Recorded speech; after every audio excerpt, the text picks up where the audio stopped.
the best laid plans fall apart. It takes a lot of careful planning, courage, and creativity to make things happen.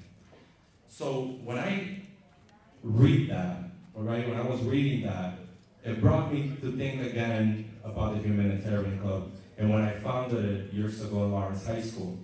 It was one of the largest serving clubs for over 70 students. We were funded through grants, through projects. On many occasions, we had to bring our own seat to the table. We knew that we would not see the change that we were looking for quickly. That is why our motto was helping others one step at a time.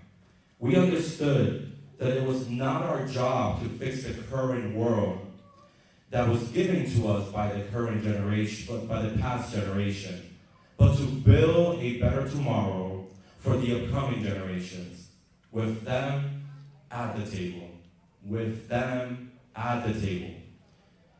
This is not the job for the current generation to bring down walls. It is our job to help the future generation break down those walls that one day will be a barrier for them to thrive in society. We must be okay in passing the power to future generations now and not asking them to wait their turn. The youth matter now.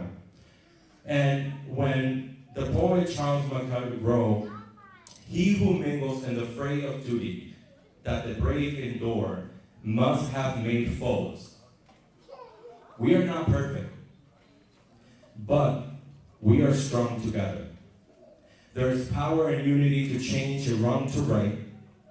And when a community unites, we can make the impossible possible. As one of the youngest elected officials in the city of Lawrence, I have people in the shadows who see me as their enemy, because I will never be a coward in the fight. I will not wait my turn. I will always do what I think is right. I will uplift and educate my community. I will provide the community with the tools to hold each other accountable. And this 20-year-old, soon to be 29, has served this community from a young age to now, showing up into places where I am not wanted, because my will to fight makes them uncomfortable. That my passion for carefully planning for the future of Lawrence Public School as your school committee member bothers them. That my courage to speak up when something is wrong infuriates them. And that my creativity ensures that elected officials in power today do not eliminate your right to vote for representation. So if you're a high school student right now, get involved and start early in your future. If you're a teen and you can vote, do not just support a candidate because they told you what they think you want to hear. Follow their work, and you will be surprised. You will be surprised. Do not give up to this world. Young individuals out there that are hearing me, wherever you are, if you're in high school, if you're in college, if you're working because you have to work, do not disconnect from the day by day that is happening in our community. We truly need you now more than ever. It is your world. We would like to guide you. We would like to provide you the space to grow and to become somebody in this world. Thank you.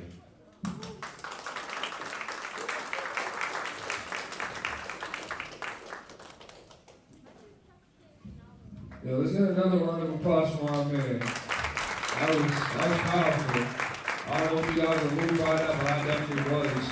And the youth, they're the generation coming right behind us. So it's like I said, it's essential for us to heavily be leading by example, continuously being a part of their lives and speaking life into them. If you got a kid or if you ever are blessed to be in the presence of being with the youth, it's essential for you to constantly speak life into them. If they tell you an idea, don't kill it right away. Like, especially when you're a kid, you know, You can't tell them they can't fly. They're a kid. They believe anything they believe. But we as parents, we as adults are quick to, oh, you can't fly. But it's like, it's that imagination that's very important to them, especially as an adult. The people that excel at a high level, it's because their inner child is healed. Their inner child, they believe they can do anything they want to do, so they put in the work.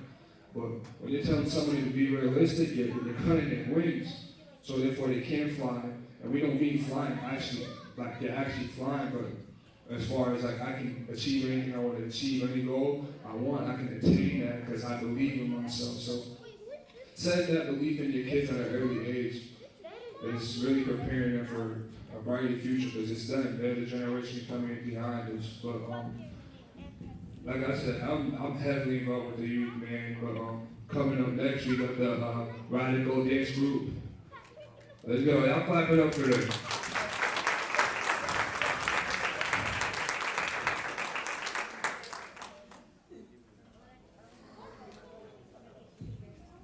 That'll be right out. Yeah, how you guys feel? You guys feel good today? You guys feeling good today? Yeah. Make sure you leave knowing one extra person. Just one, maybe two, maybe four. It don't matter. Just make sure you leave knowing one extra person. It's essential to network too. In this day and age, in this world we live in, it's good. In this day and age, in the world we live in too, it's important to network. It's all about who you know. And when you take who you know and what you know, there's no telling how far you can go in this world. And like I said, my name is Bukuru. I'm a first generation family. I came to the U.S. in 2010, didn't know a single word in English. I'm standing here talking to you guys in English. I have so many accomplishments behind me. You know me? Thank you. Yeah, I wouldn't be here without the grace of God. I wouldn't be here without the ability to listen. You know, discipline. People don't tell you the importance of discipline, but discipline is very important in this world, and I'm thankful that I'm able to know the importance of it, because it's gotten me far, and I'm big on just letting people know no matter where you are, there you are, just always be yourself. I wouldn't be here, I wouldn't be standing here if I wasn't myself. I believe who I am, I believe in the work that I put in. But DJ, we get the music going though? Just vibe out. But as we go on throughout the day, I'll tell you guys more about myself.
I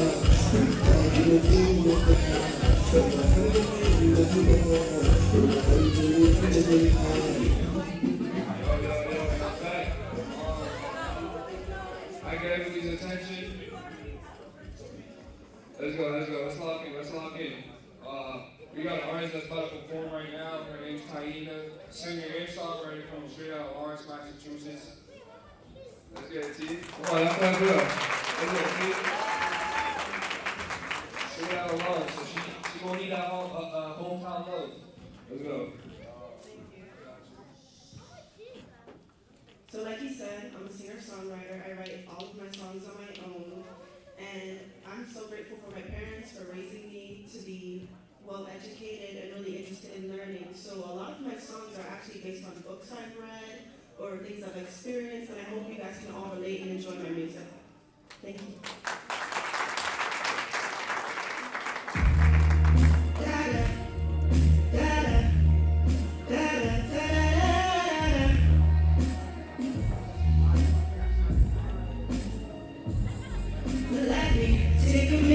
Reflect on my decisions. I made some choices that I didn't really think about.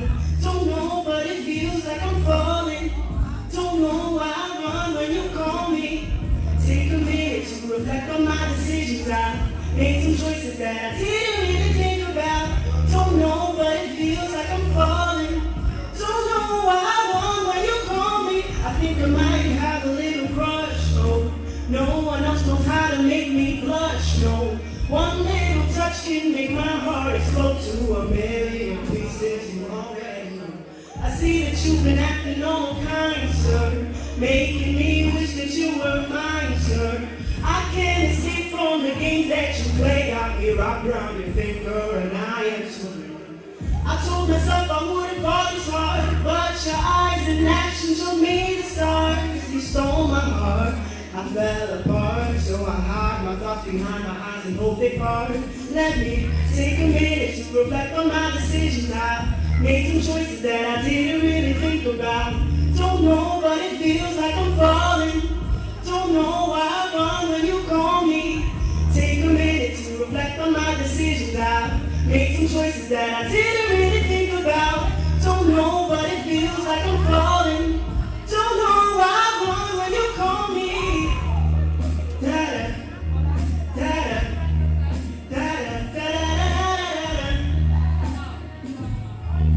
That one was crushed. Thank you guys.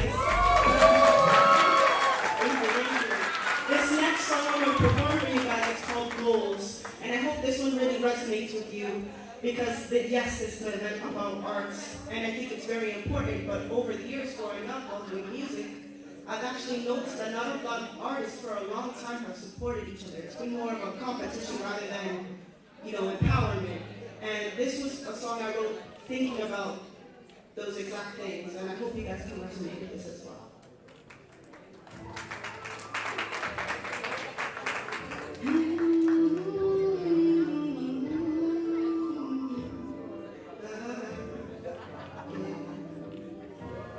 Tell me all about your future and your plans. If you have a dream, you gotta shape it in your hands. Like a ball of clay, the world is bound to break and bend. So follow your vision and show everyone you can. Make it out the dark, set fire to the evil. Live your life to right and maybe make a sequel. Other people follow who they wanna be like. So be someone who does right, just be someone who does right. Looking around, all I see are people who don't care to chase their dreams.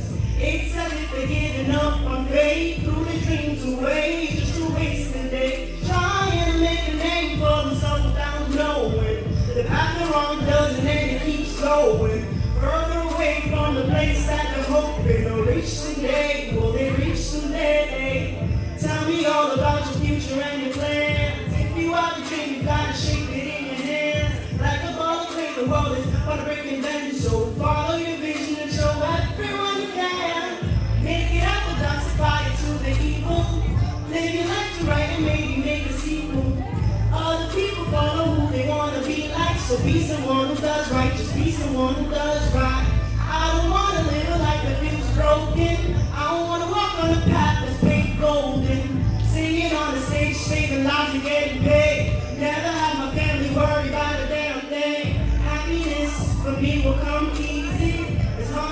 keep my head up, I'll see you clearly. Oh. Tell me all about your future and your plans. If you have a dream, you gotta shape it in your hands. Like the ball of the world is on a breaking bend. So follow your vision and show everyone you can. Maybe after that's a fire to the evil. Live your life to right and maybe make a sequel. Other people follow who they wanna be like. So be someone who does right, just be someone who does right. Ooh.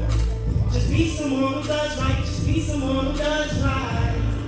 Ah, just be someone who does right, just be someone who does right. Yeah. Thank you. So this next song I wrote, I was very upset. So I channeled that energy into the song. It's called Dangerous Keyword, but this is the clean version, don't worry. And this song is just a reminder that all of us are very strong and powerful inside, whether we don't feel it on the outside or we feel it ourselves. Sometimes we need that reminder, and I'm here to give you that reminder. So let's go. Woo! Ba-ba-da-ba-da-ba-da-ba-ba. Oh, oh, oh, you think you're magic, I think you think you're so special to everyone around. Think you can outsmart me, but honey, don't you see that I'm the baddest chick around? You can say what you want, but it will never get to me, 'cause I'm too high above you. Go ahead, do what you want, but deep down I know that it's hurting you.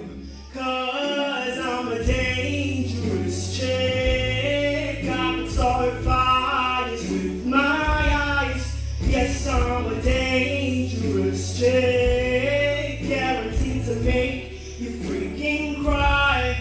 I am the queen of everything. You said I'm a kitty, more like a lioness. Take my time to pounce and bite off great amounts of your ego and self-esteem.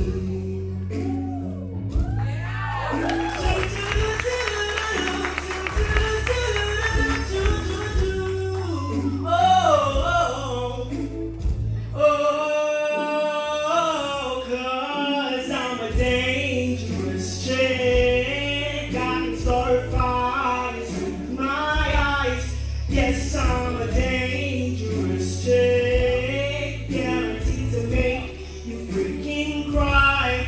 I am the queen of everything. You said I'm a kitty, more like a lioness.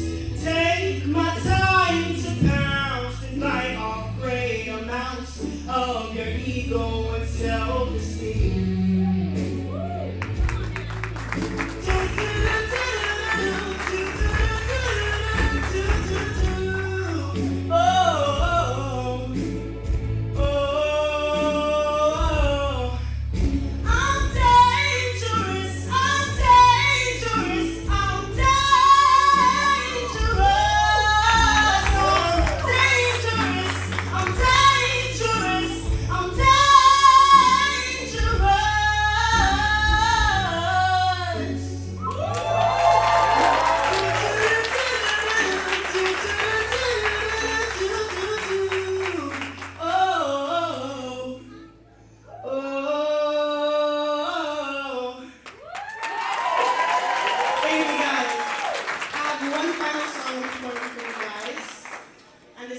No Patience. And I just want to remind everybody, this song is about finally realizing that you're done with any type of negative situation that you're in and that it's okay to leave. You don't need to stay to make anybody feel comfortable. You come first before anybody else. You can't take care of your kids, you can't take care of your friends, you can't take care of your family until you have healed first. Mental health is important. So, this is what this song is. Very angry.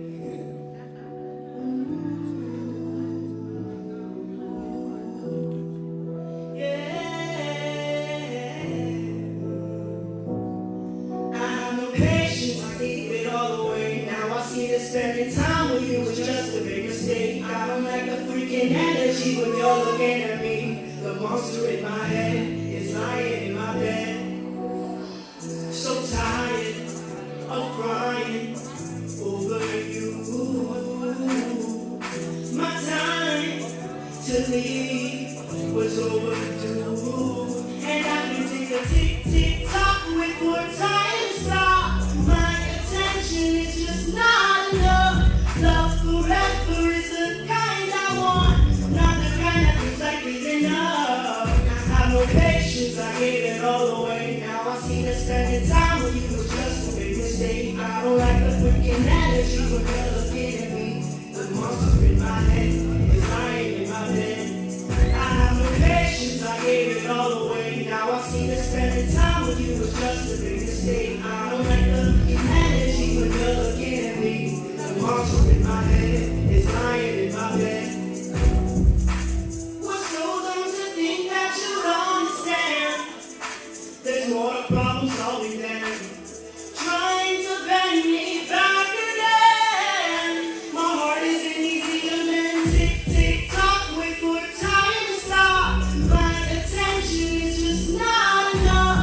Love forever is the kind I want, not the kind that feels like it's enough. I have no patience, I give it all away. Now I see that spending time with you was just a big mistake. I don't like the energy when you're looking at me. The monster in my head is lying in my bed. I have no patience, I gave it all away. Now I see that spending time with you was just a big mistake. I don't like the energy when you're looking at me. The monster in my head is lying in my bed. You don't understand. Problem solving there. I'm back again. Easy to mend. Thank you guys so much. Enjoy the rest of the show, everyone.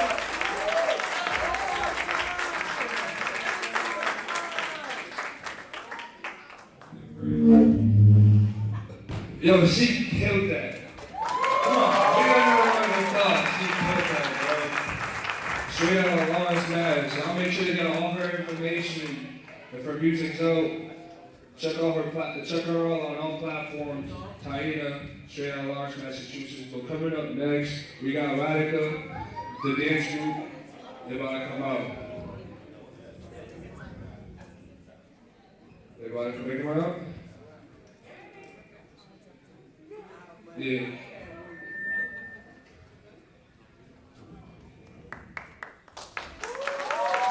There we go.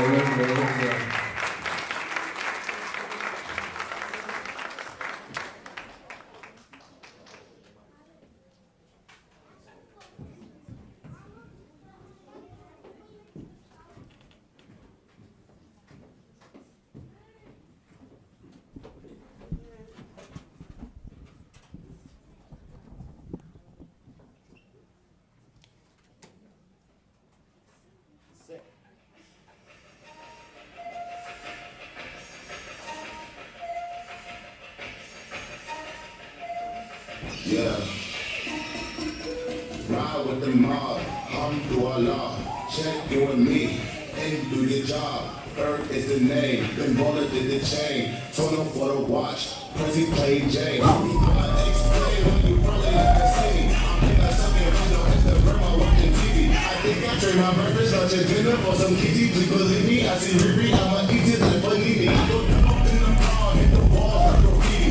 And the birds on the corner, go wee-wee. I think I need a foursome, Bella can do GD, baby, easy, and pretty easy. Don't get on up on the leasing.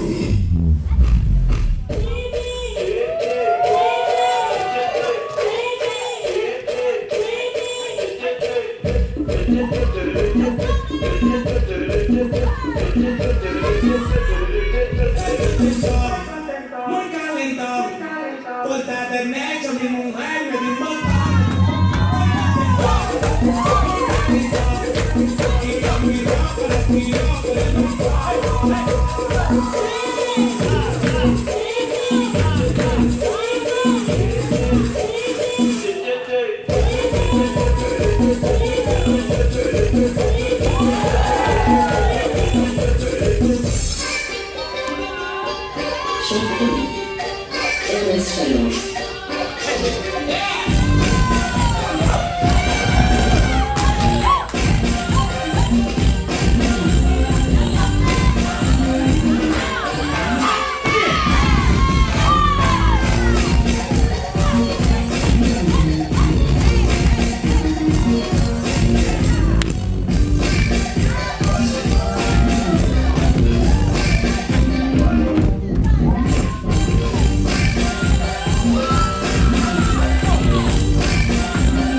You guys can find a seat and see it real quick. We got a panel coming up.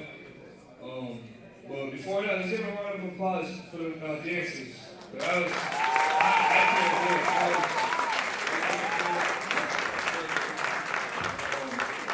it. The panel coming up right now is called Building Strong Communities, led by Nelson. We got Alfonso, Alfred, and Charlotte. Clap it up for them. Let's go.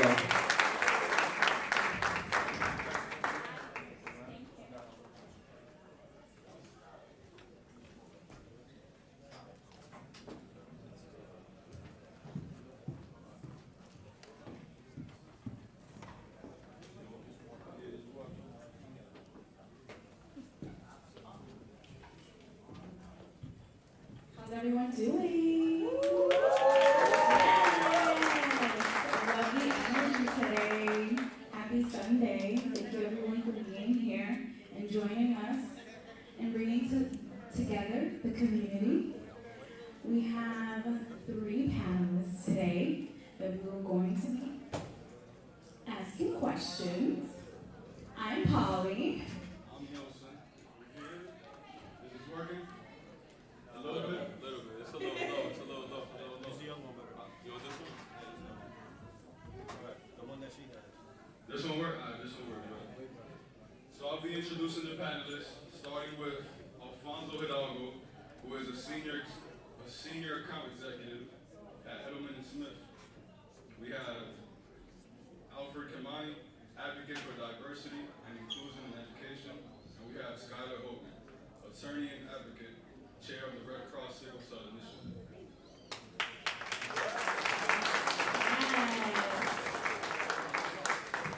So our questions surround building strong community. And we have a couple questions to start off. And this is for all the panelists. How do you define community building?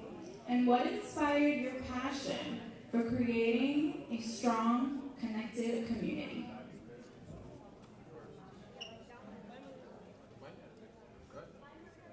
Hey everybody, I hope you can hear me well. Thank you so much. I'm originally from another country, from Kenya, and my cultural heritage is founded on community and tribalism. And I was grateful enough to come to a city that also believes that the history of Lawrence is rooted in beautiful, rich Dominican culture, so it's steeped in it. So it's not more much about creating it, more or less cultivating what's already here. The second part to that question, right? Yes. You want to repeat the question? Yes, please. Sure. How do you define community building? And what inspired your passion for creating strong, connected communities? Absolutely. So, what's going on, everybody? So, my name is Alfonso Hidalgo. I'm from Boston, and I wear many different hats, right? So, on the corporate side, public sector side, even just as a resident of Boston, and even just coming around Lawrence, growing up as I did.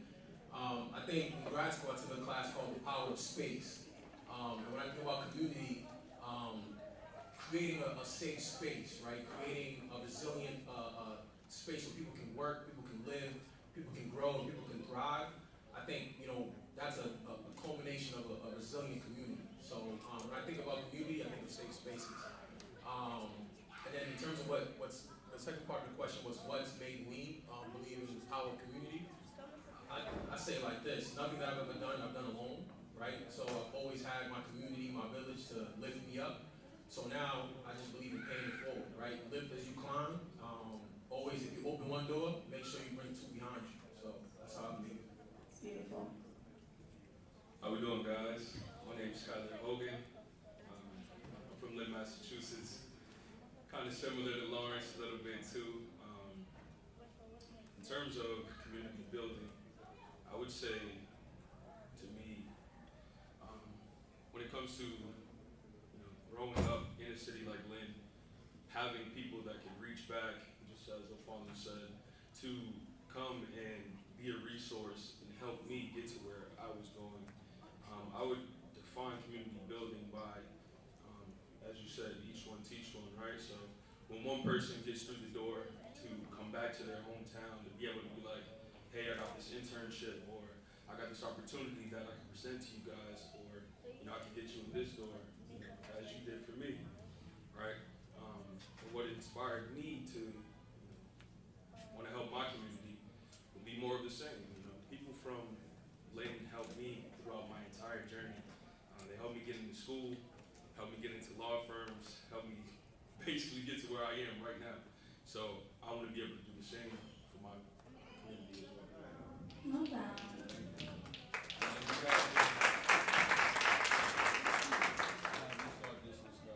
We have one more for all of you before we get into individual questions. And it's, what role do you believe education and civic engagement play in fostering long-term community development? Want me to read it again for you? I know that was a little powerful, right? All right. What role do you believe education and civic engagement play in fostering long-term community development?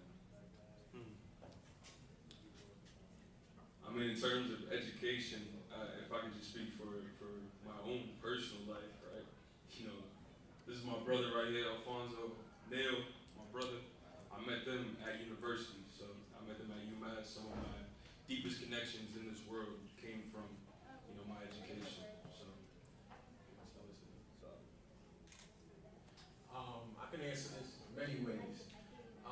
The first is, when you talk about education, so my goal growing up was to break the cycle of generational poverty for my family, right? And when you think about what people can take from you, they can take a lot of things, but they can never take your education, right? And with that comes everything.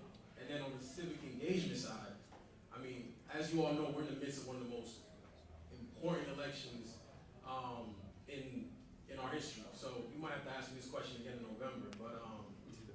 in terms of education and civic engagement as a unit, education gives you the knowledge and the skills to improve your circumstances, improve your lived experiences. And then civic engagement, I mean, it allows you to be a more educated citizen, right? You don't want people making policies and legislation on your behalf without you knowing what's going on, right? Those are the same things that impact your family, your friends, your children. So you want to make sure that you're one step ahead, not one step behind when it comes to being civically engaged. Following up what you just said, the pen is mightier than the sword. When you're able to educate yourself, you can take action in areas that you don't see.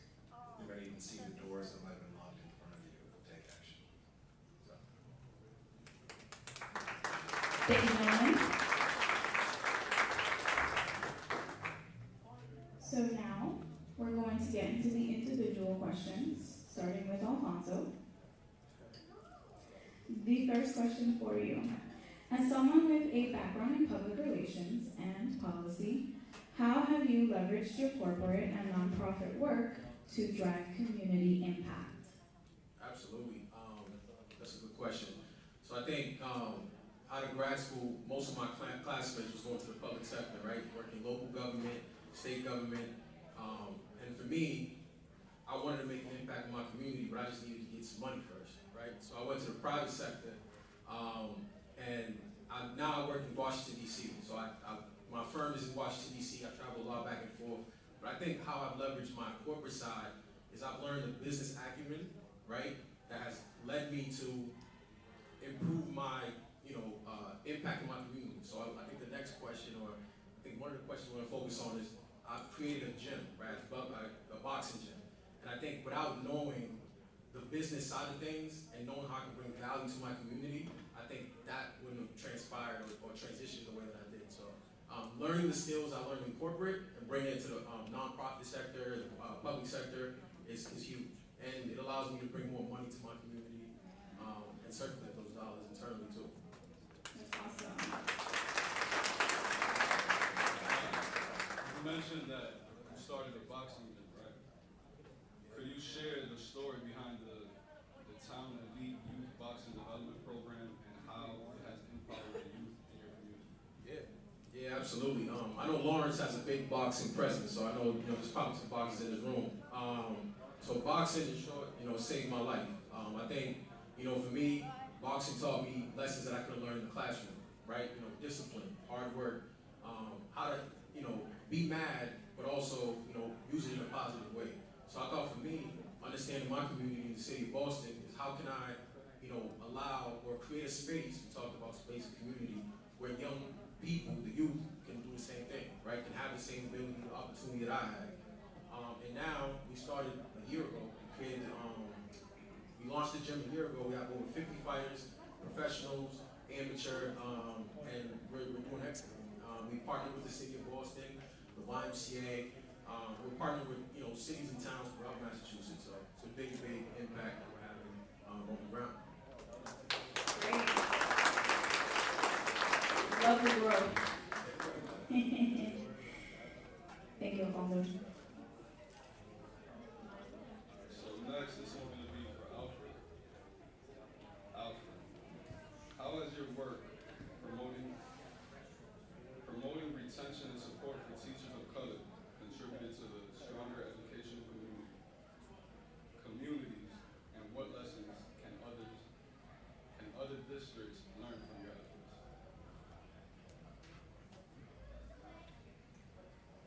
I think there's a lot of beautiful educators in the cities that don't reflect what our student population looks like. Here, for example, this is Black and Brown City, and there's mostly white teachers. You've heard the quote, "We need as many mirrors and windows as a Personally, as a male growing up in the city, I think having a Black male teacher has allowed so much space and freedom for some of my kids to feel awake, wholesome, angry, and to see somebody who looks like them represented in the classroom. And it's simple, but it's surprisingly not present.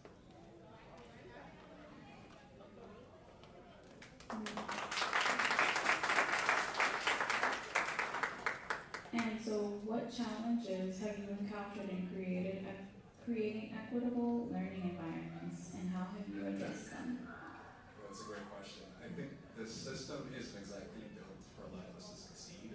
I think many of us have like the school prison pipeline and how it sees so many fantastic, funny, talented kids that are misunderstood, don't exactly have the tools to navigate their social and emotional landscape. Obviously, there's trauma involved, and a lot of educators don't exactly see that. There's a lot of fear and perpetuation of that. And it's saddening because so many people aren't gifted that end up falling through the cracks. So there's a lot of bureaucracy that isn't exactly what's going on. Thank you. Next question is to Skylar. Through your work in initiatives like the Everybody Eats campaign, I'm reading this crazy. Through your work in initiatives like Everybody Eats campaign, how have you seen the power of community collaboration in action, especially in undeserved areas like Lynn? Well, I believe in 2019, I went around to a bunch of local businesses in my city, and I had this idea of, making sure that everybody had a Thanksgiving meal,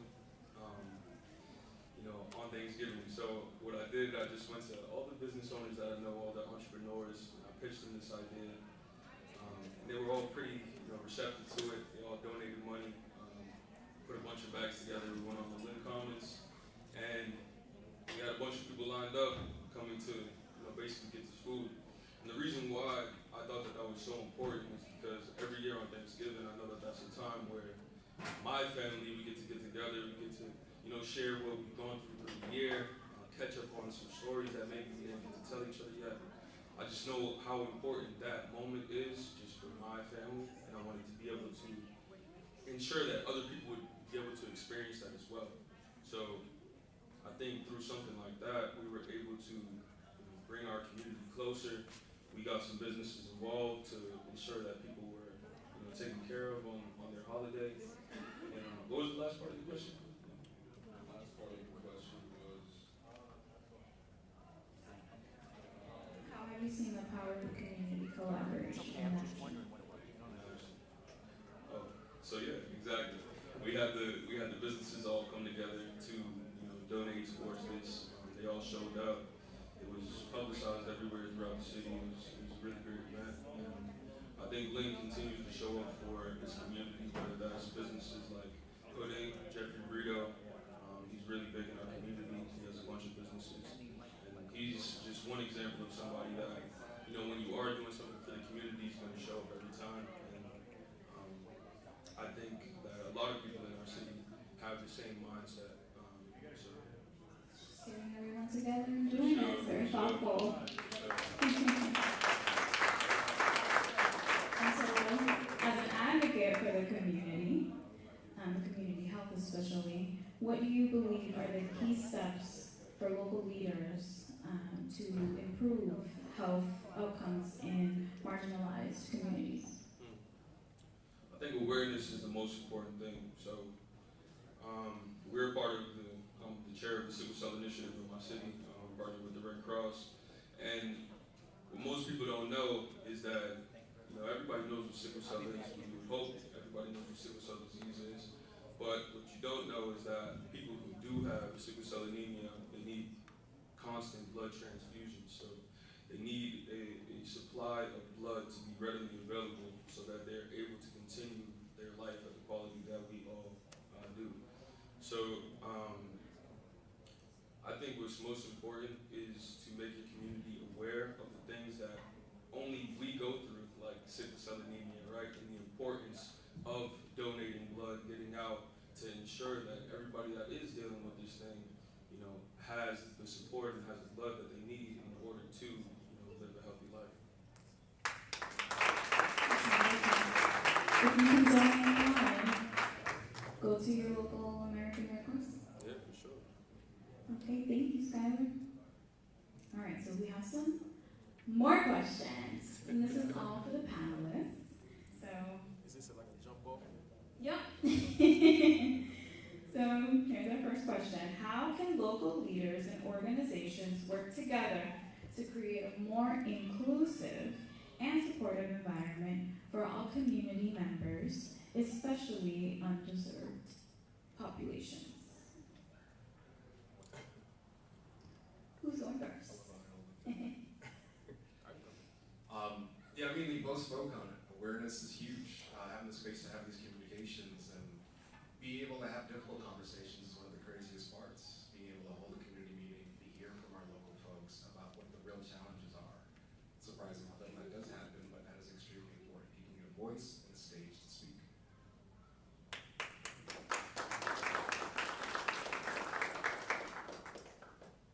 You want to add to it? I mean, I'll add to that. Go I think just exactly what Alfred said. Understand, like, you can go out there and try to solve an issue, but you need to find out what the issue is, especially when you talk about communities. I've seen this a lot on a federal level in DC. Talk to people. Ask them what's wrong, ask them what they need, and you'll be surprised at how many answers you get. And then on that side, public and private partnerships is critical. There are a lot of businesses that want to help, organizations that want to help, they just don't know how. And having that know-how, going to a business or a meeting or anything and asking for the dollars to support, because anybody can ask for help, but you have to ask, like, how can you help me, right? Like, if I need, anything, I'm gonna make my ask very clear, very easy and very clear, so that way, the follow-up is very easy on that end. Does that make sense?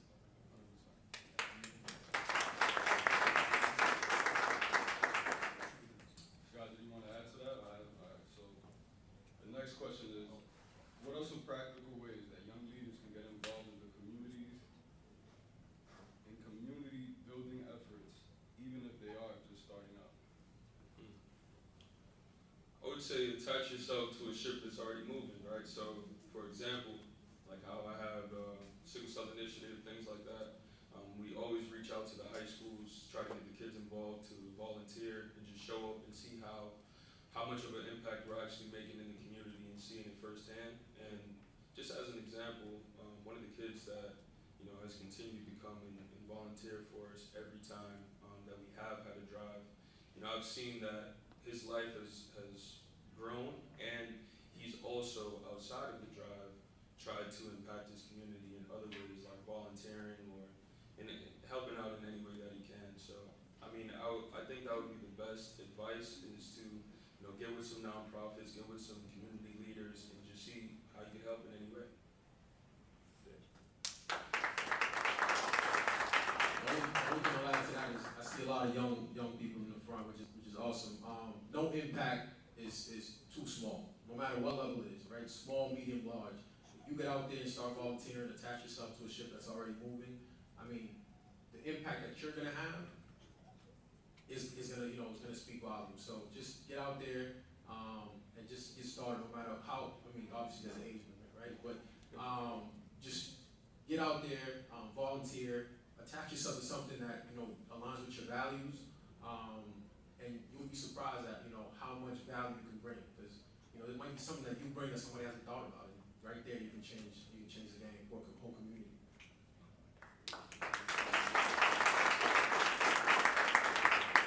So this next question is going to be for all three of you. This is going to be the closing. You guys definitely gave a lot of insight on everything community, right, that we've asked so far. The last question is, if you could give one piece of advice to somebody looking to make a meaningful impact in community, what would it be?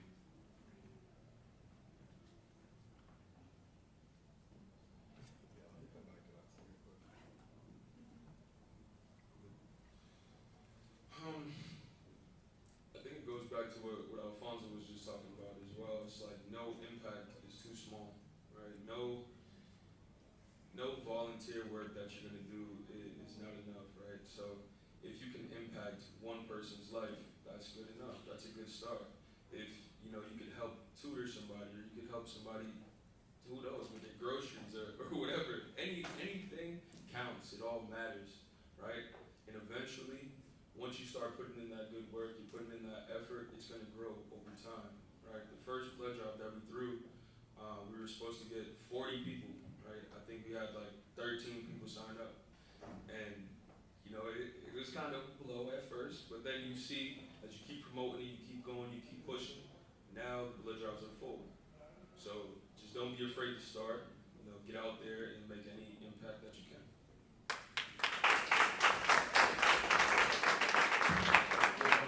I think, yeah, that's absolutely right. And I wouldn't really add much more to it outside of, and I think this goes beyond just making an impact in the community. Success, some people lied to me when I was growing up. They said success is one way, right? Success is up, down, all around, left, right.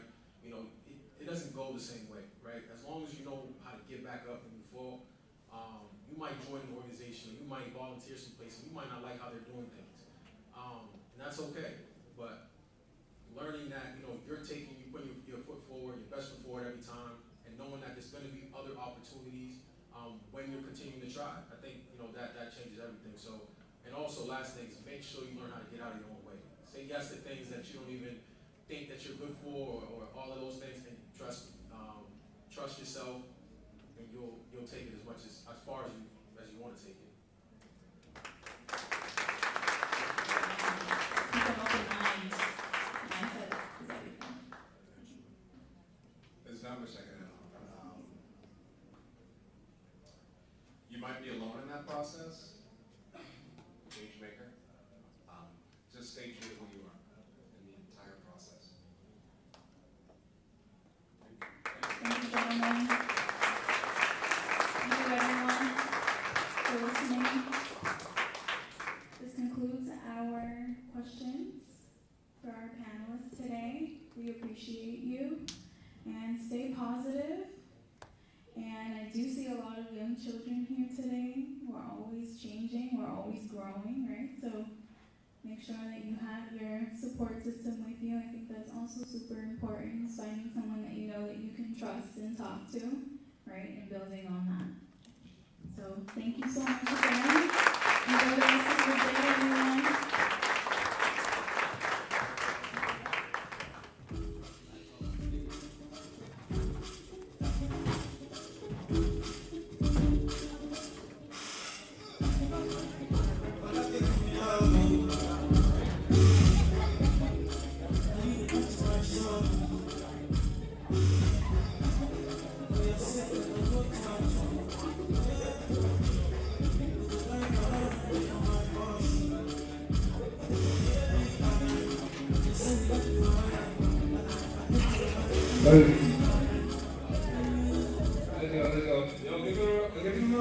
Give them another round of applause.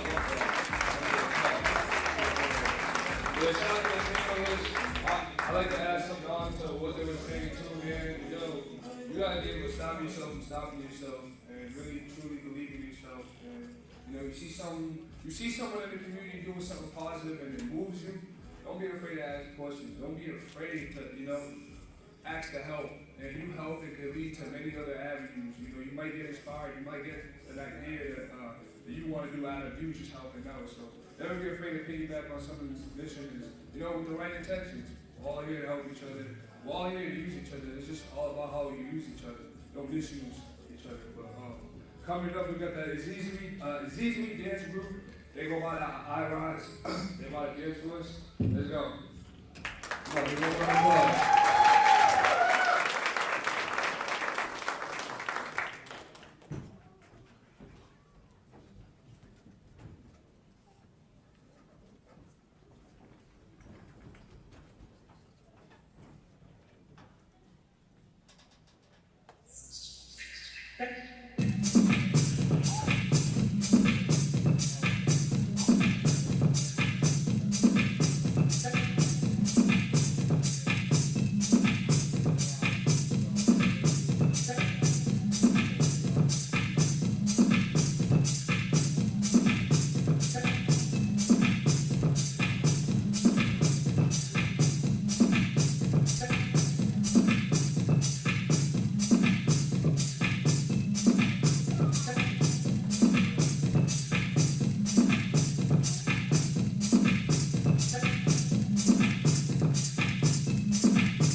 Only on the seas if it's breeze. Red ruby the sleeves, Chinese on my sleeves. Wanna be Chinese anyway, be out. Boom your face off, then I tell them ceasefire. I'm the AB, 700 on the horses when we fixing the leaves. Gotta be careful when I dip this flips all on the web. This one's with 30 clips, up ends with the switch. Guacamole with the taco, waiting on El Chapo. Came in the holes and left low and down.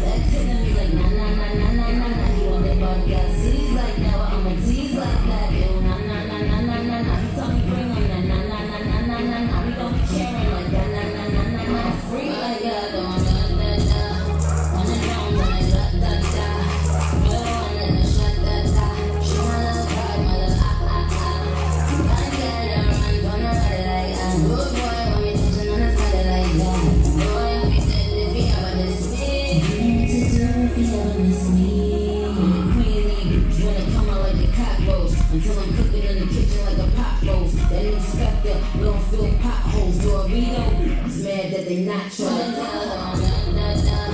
On the drums, on the da-da-da. Real one in the shut-da-da. She my little pride, my little ah-ah-ah. I let her run, don't know what it like. Good boy, want me touching on his body like that. Boy, I'll be dead if he ever diss me. What to do if he ever miss me? Miss me with that na-na-na-na-na-na-na. I stay with my na-na-na-na-na-na-na. That's killing me like na-na-na-na-na-na-na. He want that body, got sleeves like that, well, I'm a tease like that.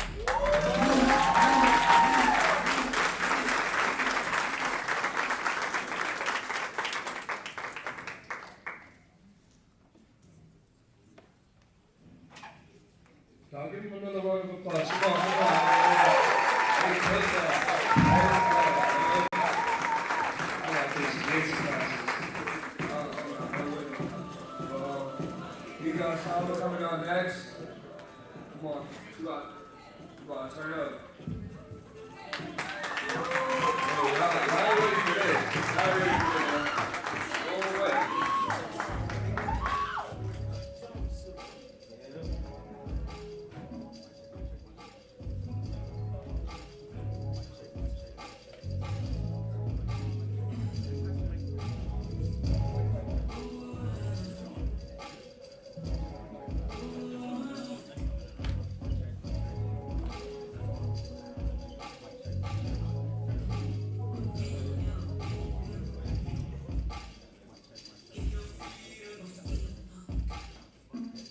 There we go.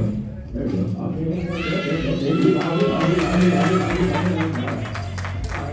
Alright. Okay. You can turn it a little more.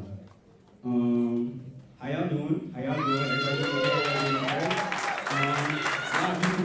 A lot of beautiful people over here. My name is Samba. That is SVMPV. It's a little bit confusing. The A is upside down. The V is the A. I'm from Brockton, Massachusetts. That's our sister over there, you know, she's trying to I came all the way out here to perform for y'all, perform some songs for y'all. I hope y'all gonna show me some love. You know what I'm saying? Y'all can show me some love. Can we get a round of applause for all the other performances? They're all amazing. Yeah, so this first song I'm gonna do, right? How many of y'all have been in love before? All right, let me see. Stop lying, put some hands up. Stop lying. I see it. Okay. So, right, this first song, I wrote it maybe say about a month ago. You know, you meet somebody, you want to be with them so bad. You're like, you know what? I do anything for you. You do anything for me. You're like, you know, you my ride or die. I feel like another way of saying that is you my backseat baby. You know what I'm saying? You're my backseat baby. So we're gonna go ahead and do this first song. Even no backseat, baby. See, we'll ride it down. I'm popping the trunk when you ask me, baby. Ooh, yeah. Oh no, that sounds crazy. I just keep falling in love with these girls on the internet. I probably act too hasty. Ooh yeah, they all look nice but they not like you. Yeah. See on my heart, not twice. Like who's there? You. Oh, you just blow my mind. Yeah, we gon' on top of sheet. Put up on me, baby. Keep your feet up. You know I think for you, I'm just not even my reader. Say the least, baby, back on school, come as my teeth. On my back, I'm seas, if I'm behind like a penny visa. Oh yeah, yeah. You my little backseat, baby. Say you won't ride it down, I'm popping the trunk when you ask me, baby. Ooh yeah. Oh no, that sound crazy. I just keep falling in love with these girls on the internet. I probably act too hasty. Ooh yeah. They all look nice, but they not like you, yeah. See you my heart, not twice, like who's there? You, oh you just blow my mind. Yeah, okay, so wait, cause I'm coming back again. Every time I try to ease up, I just end up on backs again. End up on me back again, and end up like I should relax again. What else would I do on my muse for you? I'ma go write this track again. You know, little backseat, baby. On my backseat, just like we. You my little backseat, baby. On my backseat, just like we. Yeah. So you my little backseat, baby. So you won't ride it down. I'm popping the trunk when you ask me, baby. Ooh, yeah. Oh no, that sound crazy. I just keep falling in love with these girls on the internet. I'm probably act too hasty. Ooh, yeah. They all look nice, but they're not like you, yeah. See you my heart, not twice, like who's there? Oh, you just blow my mind. Yeah. Alright, that first song, you know what I'm saying? That was right down. Okay. Alright, we feeling good. What we got next up? Alright, so, I'm gonna tell a little story with this set. We're gonna tell a little bit of a story with this set. So, you telling this girl, you know, I wanna be with you so bad. But sometimes, right, the person that you want is with somebody else. How many of y'all felt that before? The person that you want is with somebody else. That hurts. I'm not gonna hold you, that hurts. So this next song I wrote, it's called Closer. I just put the song out 2 weeks ago. Hopefully y'all enjoyed this song. Again, this song is called Closer. So what I want y'all to imagine when I'm doing this song, right? You meet this girl, you gotta go to a party, you know what I'm saying? Go to a nice little party. She's in the corner, you see her, you trying to talk to her. So go ahead, that song. Okay. Just let me get a little closer. Just let me get a little closer.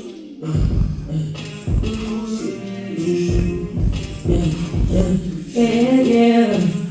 So baby, it's Tuesday night. I'm two-stepping cause the tune's alright. See when the move felt right, so I slide over trying to find my wife. She telling me she ain't trying to leave alone. She got a man, but she leaving home. I know you trying to feel good, I don't see no wrong. I'll make you sing for me like you sing this song. Yeah. You need love and attention, baby. You got that sweet thing on my face, you can fix me, baby. How many times have I said I want you, knowing I do it over and over again, baby?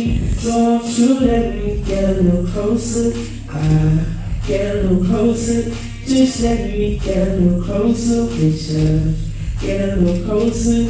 Just let me get a little closer. Baby, get a little closer. Just let me get a little closer with you.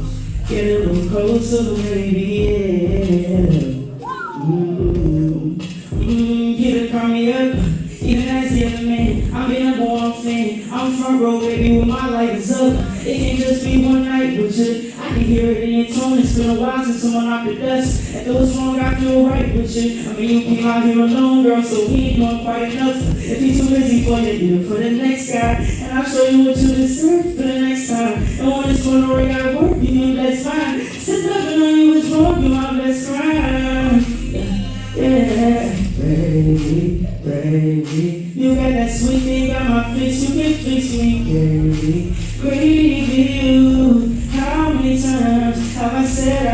watching, knowing I do it over and over again. Baby, so won't you let me get a little closer?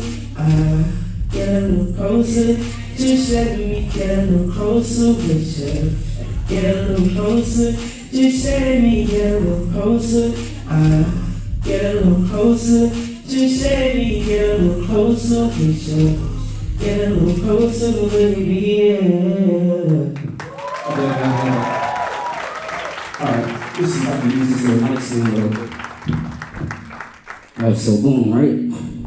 This next song, because you know y'all have been a really nice crowd. So why don't y'all give a hand for yourselves? You know what I'm saying?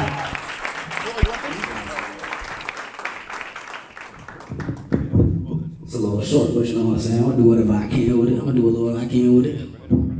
Yeah, please, thank you very much. So, there we go. You know, I want to get my little slam poetry vibe, because you know, I got my hands free now. Okay, so this next song, I'm gonna need some crowd participation, because y'all have been so nice. So, if you're on the left side of the room, put your hands up. If you're on the left side of the room, put your hands up. For my left. Go ahead, put your hands up, There we go. So, you guys are the left side. Can y'all say that one time? Left side. Okay, cool. So, right side of the room, again, my right. Go ahead, put your hands up. Right side of the room. Okay, can y'all say right side? Okay. So, this song is called Take That Ride. So, you seen her at the party, you finally got her. But here's the thing though, you still gotta take out, right? So, left side, I want you to say, forever.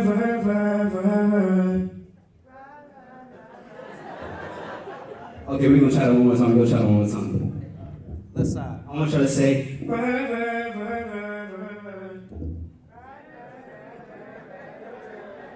Yeah, so we got it. Okay, let's try the right side. Okay.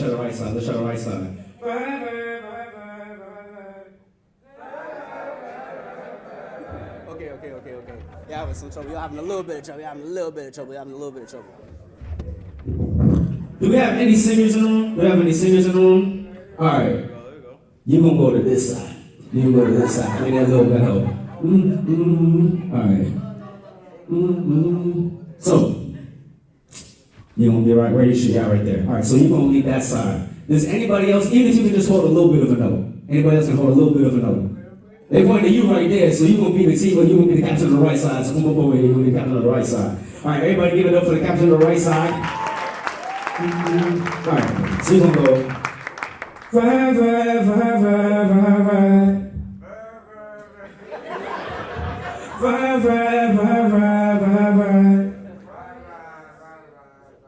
Okay, so right side, I want you to say,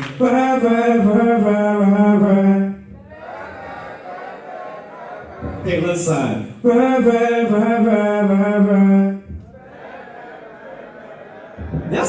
Y'all sound good. All right, so this song, see if I can get this over. All right, we're going to do this without the stand then. So, we're going to do this one a cappella, but I'm going to need y'all help to do this. So, can y'all sound like this? So when I point to y'all, y'all gonna go.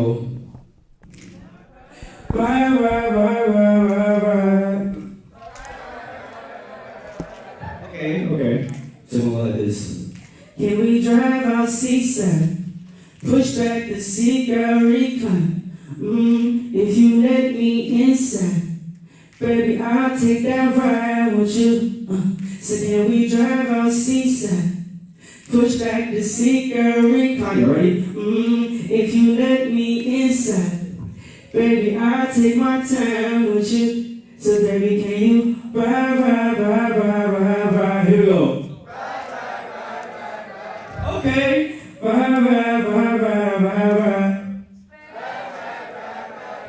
So can you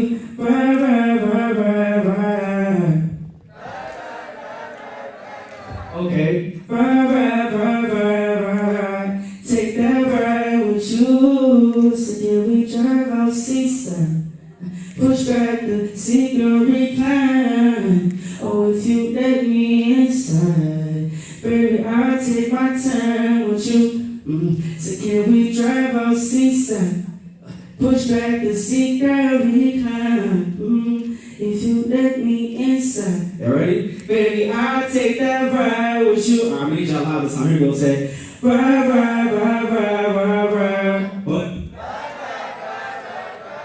Okay. Ride, ride, ride, ride, ride, ride. Take that ride with you. Or one more time. Here we go. Can I ride, ride, ride, ride, ride, ride? Okay. Ride, ride, ride, ride, ride. Take my ride with you. Alright, thank y'all so much.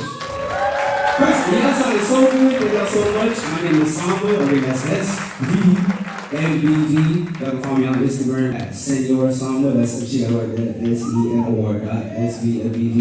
Thank y'all so much. Love y'all. Thank y'all.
We can find ourselves back to our seats real quick. I like how everyone's networking, building connections, but we got a panel coming up next. We got Stephanie Efford, the Vice President of the City Council. Let's get it. Shout out to all you guys, man. The community, the support of the community is unreal, man. Appreciate y'all. This wouldn't be possible without y'all. Let's welcome them to the stage. Give them a quick round of applause. Come on, let's get it. What's up, guys? What's up? How's everybody doing today? Good. Hello, everyone. This is our little helper here. My name is Stephanie Infante. I'm the Vice President of the Lawrence City Council. I've been a public servant for a few years now. I proudly served on the school committee in Greater Lawrence Technical School, becoming the first Latina ever elected onto the board. When I became a city councilor, thank you. When I became a city councilor for District D, which is the South Lawrence area, I became the first person of color ever to represent that district. And today, thank you. And today, at 30 years old, I'm the Vice President of the Lawrence City Council. And here with me, I have my co-moderator, Antonella de la Cruz. Antonella. Hi everyone, how are we doing? We're doing good. My name is Antonella de la Cruz. I am currently a college student at LaSalle University. I'm studying business and marketing, and I am a Ritmo Canela dance alum. All right, so we're gonna get started. This panel is focused on empowering communities through innovation, and today we have Hector, Xavier, Niharka, and Kishla, who goes by Kiki. If you heard your name, please come up to the stage and join us.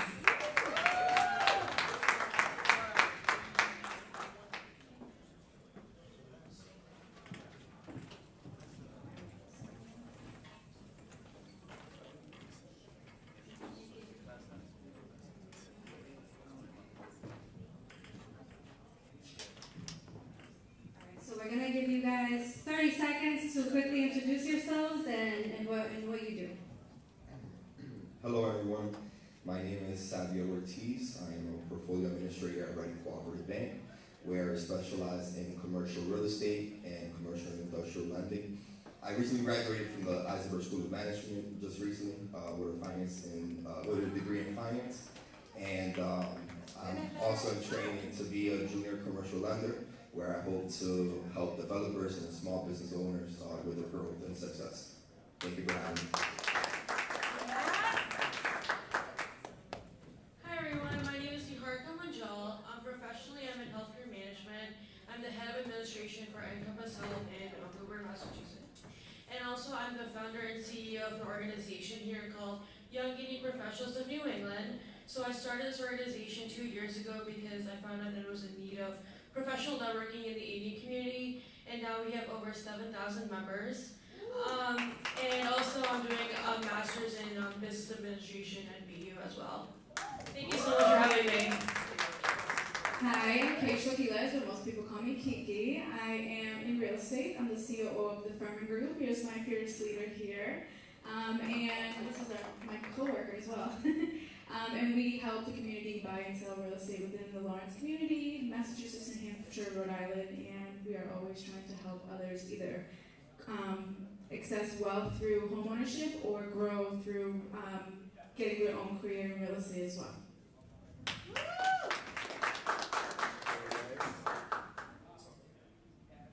I'll take Kiki's. My name is Hector Liriano. I'm also on the Furman Group. Like Kiki mentioned, we work together. Awesome boss over there, Michelle. And to piggyback off what she said, we just help people, start that generational wealth. We help connect them with their homes, and not just one, hopefully multiple, and empower the community.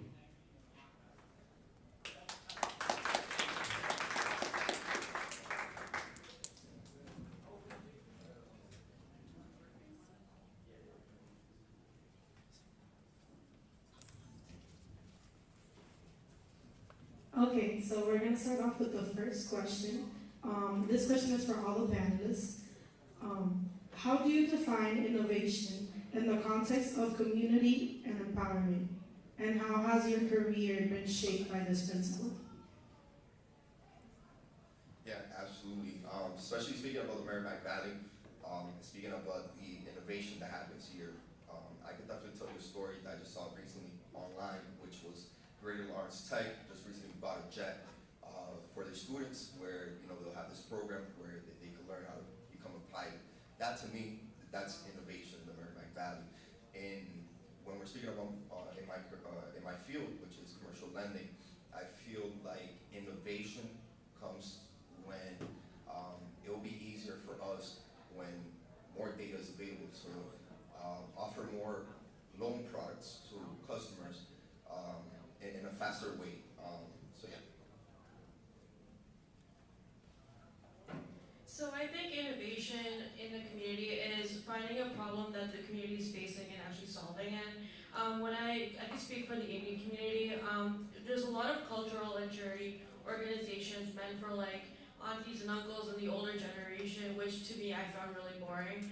But it's up to the younger generation to really take it to the next level so we can elevate our community and make our community more stronger. So for my organization, I identified that there was not really much of a professional networking, and also there was not a youth-driven organization that is founded by, like when I founded the organization, I was 22 at the time.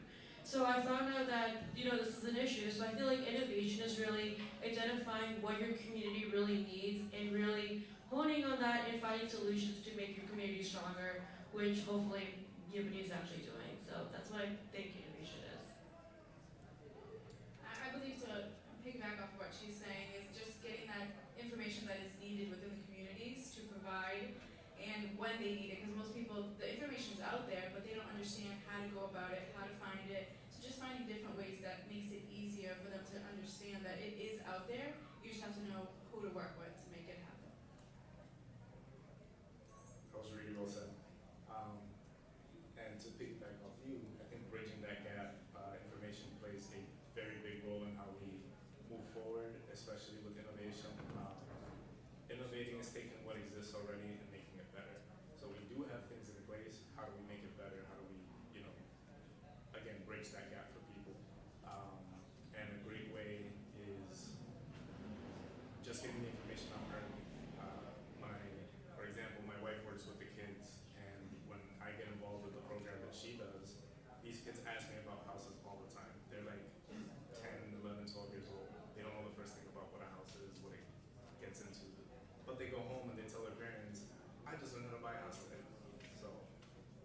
starts with the youth, goes all the way up, and again, it's just getting that information out there to folks.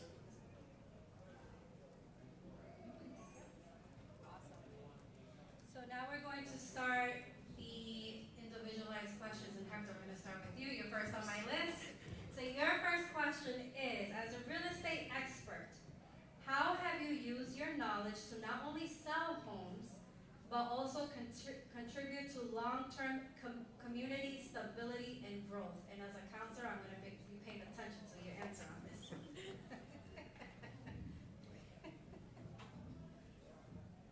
That's a really good question. When it comes to, so what I see myself doing, I just don't sell homes. That's not my only job, right? I love using the term connecting people where they want to live.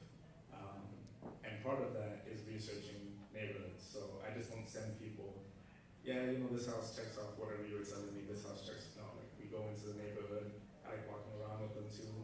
I had a client, we went out to Lowell, and I just remember asking him, what are you looking for in our neighborhood? You want quiet? Do you like fast paced? Do you like hearing the cars? I have a few people that fall asleep hearing the traffic, so it's more the connection instead of like checking off the box. I just really want. There's a relationship behind it. It gets way deeper than just a transactional, transactional thing. When it comes to my clients, we become friends. You know, at the end of the transaction, I hit them up like a few weeks, months later. How's the home treating you? I have a few people that have invited me over several times too, so it's building that relationship. It's becoming one with the people that you're working with, especially in the community. This community saw me grow up, this community raised me, and I'm not in the business of just, again, treating people like a transaction. So going on, continuing with that, what is one thing you would say to first-time home buyers, especially in a city like ours that are underrepresented communities? What is the most important thing they should know about home ownership in terms of empowerment for them? So I get the question all the time, I'm sure Kiki has too, where it's like, what are we gonna do with rents? Where's rent going? Why do they keep raising rent? When you are a homeowner, that power is on you. So one of my best friends, I think he was here yesterday, he loves telling us, be the change that you want to see. And it really starts with us. So when it comes to our underrepresented community, I tell them, first and foremost, get the financial literacy. Owning a home is not a small thing. You need that financial literacy, gotta make sure everything's in check. And then from there, you get the education as to what it is to be a homeowner. And once you get that under control, go ahead, buy the house, and then you become the change that you want to see. So if a neighborhood is not the best neighborhood, and you can afford to buy in that neighborhood, and start dressing it up, start making it nice, your neighbor's gonna do the same thing. And then that neighbor's gonna do the same thing, and it just empowers more people to take care of the things that we have. Lawrence is a beautiful place, we just gotta take care of it better. 100%, thank you. Thank you so much for that. Next on my list is my fellow Reggie here, Xavier. So I just want to tell you guys something about this gentleman right here. He was a United States scholar and was recognized by the White House when he was a student at Ritter Lawrence Tech. So he is an incredible young man. Very proud of you, Xavier. Xavier, your first question is, with your expertise in finance and commercial lending, how do you see financial innovation contributing to the economic empowerment of communities like the Merrimack Valley? Absolutely. I definitely see financial innovation bridging the gap between what's not known to being known. And that would be easier for banks to lend to the Merrimack Valley and to improve the businesses, to improve the real estate market here in the Merrimack Valley.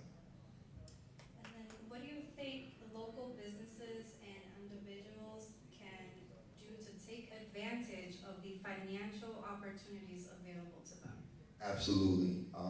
Especially in my field, we have a saying that there's 3 people you should have in your contacts.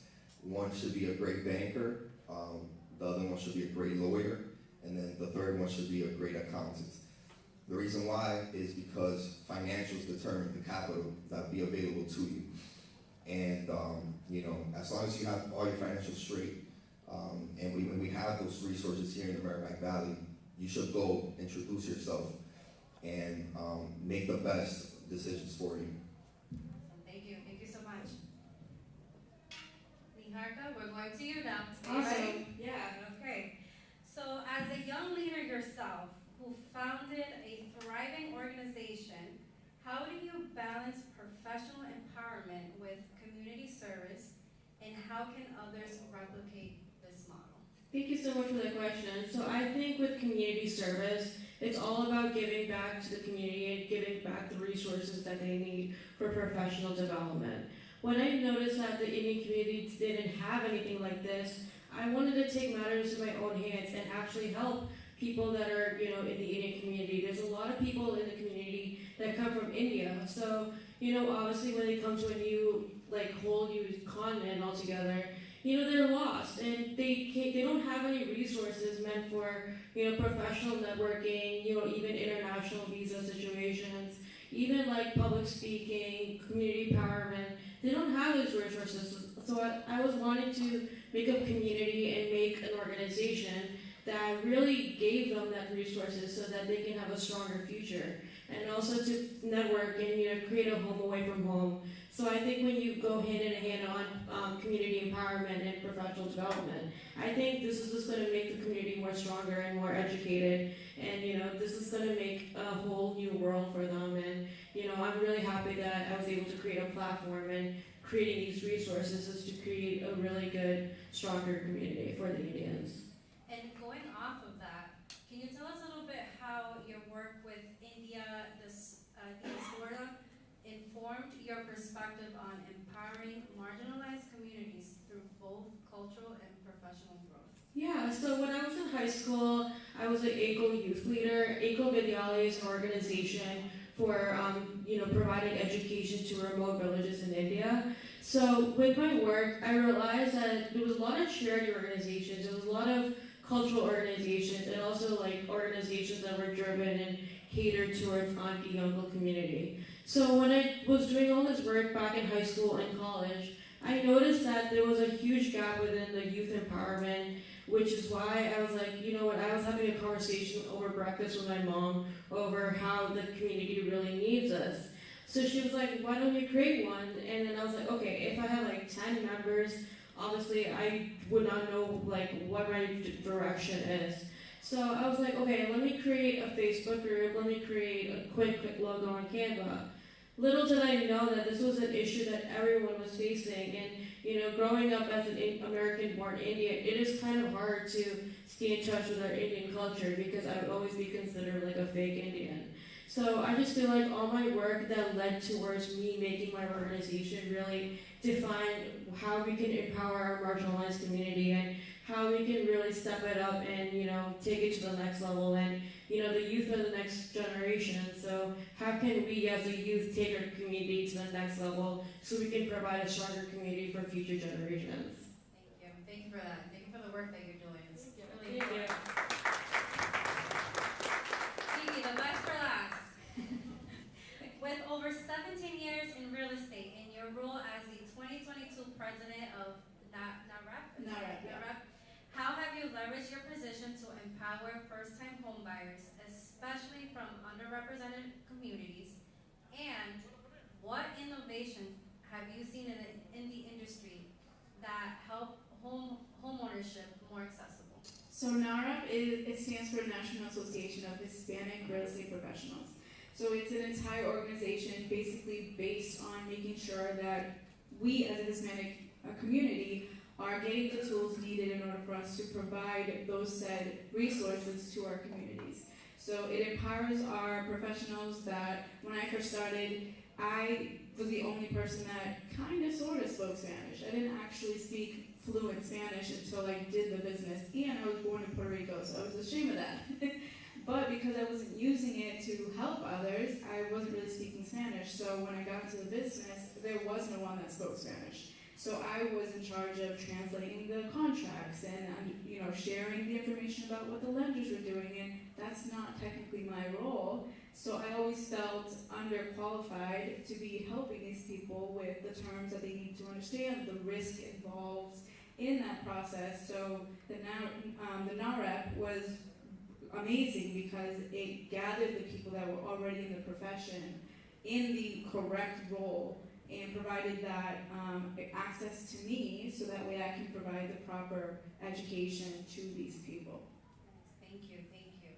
And going a little bit deeper with that, what do you think, how do you think the real estate community can better collaborate with local government and organizations to create sustainable housing solutions that empower communities like ours, and especially with today's challenges? Yeah, so we have the funds, we have the programs. It's just up to the real estate professionals in the industry to take the initiative to share that information, especially Lawrence. We have so many programs that we just don't know about because we're not taking that step to find out what's available. So I think more of collaboration, of just having open-minded people in the profession itself to take that step to helping their own people to get that knowledge to take the next, step to homeownership.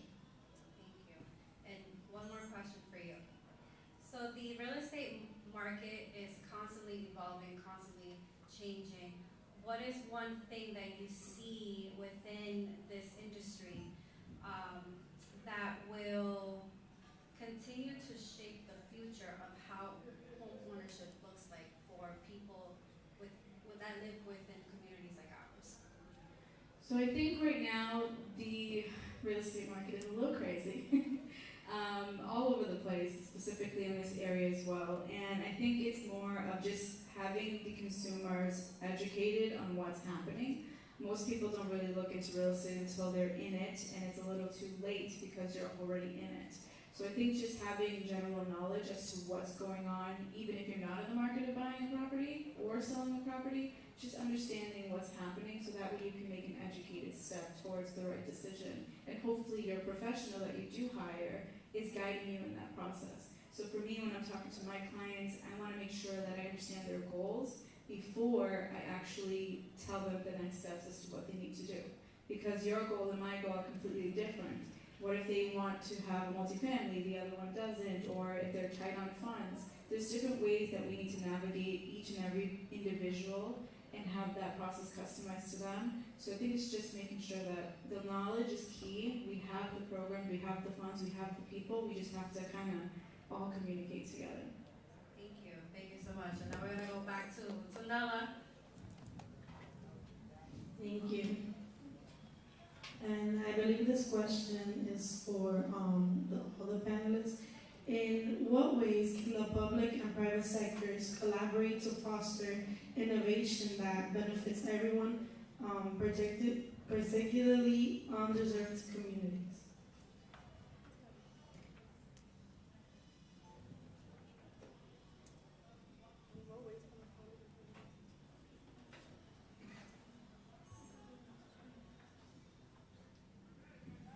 I think when it comes to the public sectors and like the community, right, it comes down to the representation. If we have accurate representation, by accurate representation I mean people that actually want to serve the community rather than, fill a seat in those public places.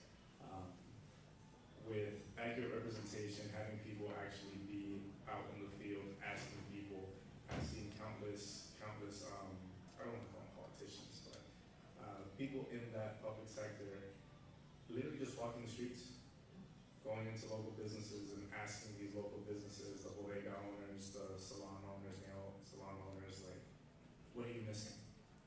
What could be better in this, immediate area? So I just think that doing the research, actually being out in the field, asking them exactly what they need, will get us one step closer.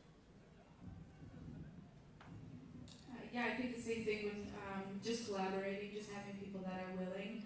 I think most people they are catering to themselves and they only act when it affects them individually.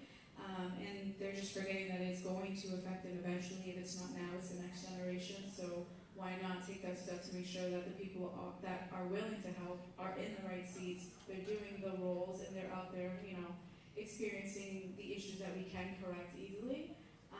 Because there are certain things that we can easily correct, it's just we don't have the right people in the right spots that care enough to make that change, or they're afraid of the backlash for speaking up to make that change. So it's just more of a changing the mindset, I think. I think this question is really empowering because when you're collaborating with two organizations, you're joining forces together and you're actually empowering both their audience members and ours. I am a huge believer in collaboration. I've collaborated with many organizations, with my organization, just because I feel like everything is a two-way street. We should be all mutually benefiting throughout this collaboration so that we can both help each other out rather than be in competition with each other. I remember I collaborated with Harvard India Conference, and that really was truly empowering because this allowed my members to get access to like the Harvard speakers, the Harvard whole art conference, and also this helped them because I was able to get them like hundreds of audience members as well. So I feel like every collaboration should be mutually benefited because if you really join forces together, we can make this a really powerful community because I think that competition is somewhat good, but you know what, like we shouldn't be living in a world where people are backstabbing each other. We should be living in a world where people support each other and really drive this community and bring it to the next generation and bring it to a positive direction. And agreeing with all of them, I believe that collaborating with organizations, working together, going out there to the public, working with businesses, finding their issues, and creating a game plan that they could initiate in their plan and get things started. Awesome, thank you. So now let's switch our brains for a little bit. Let's think about the future.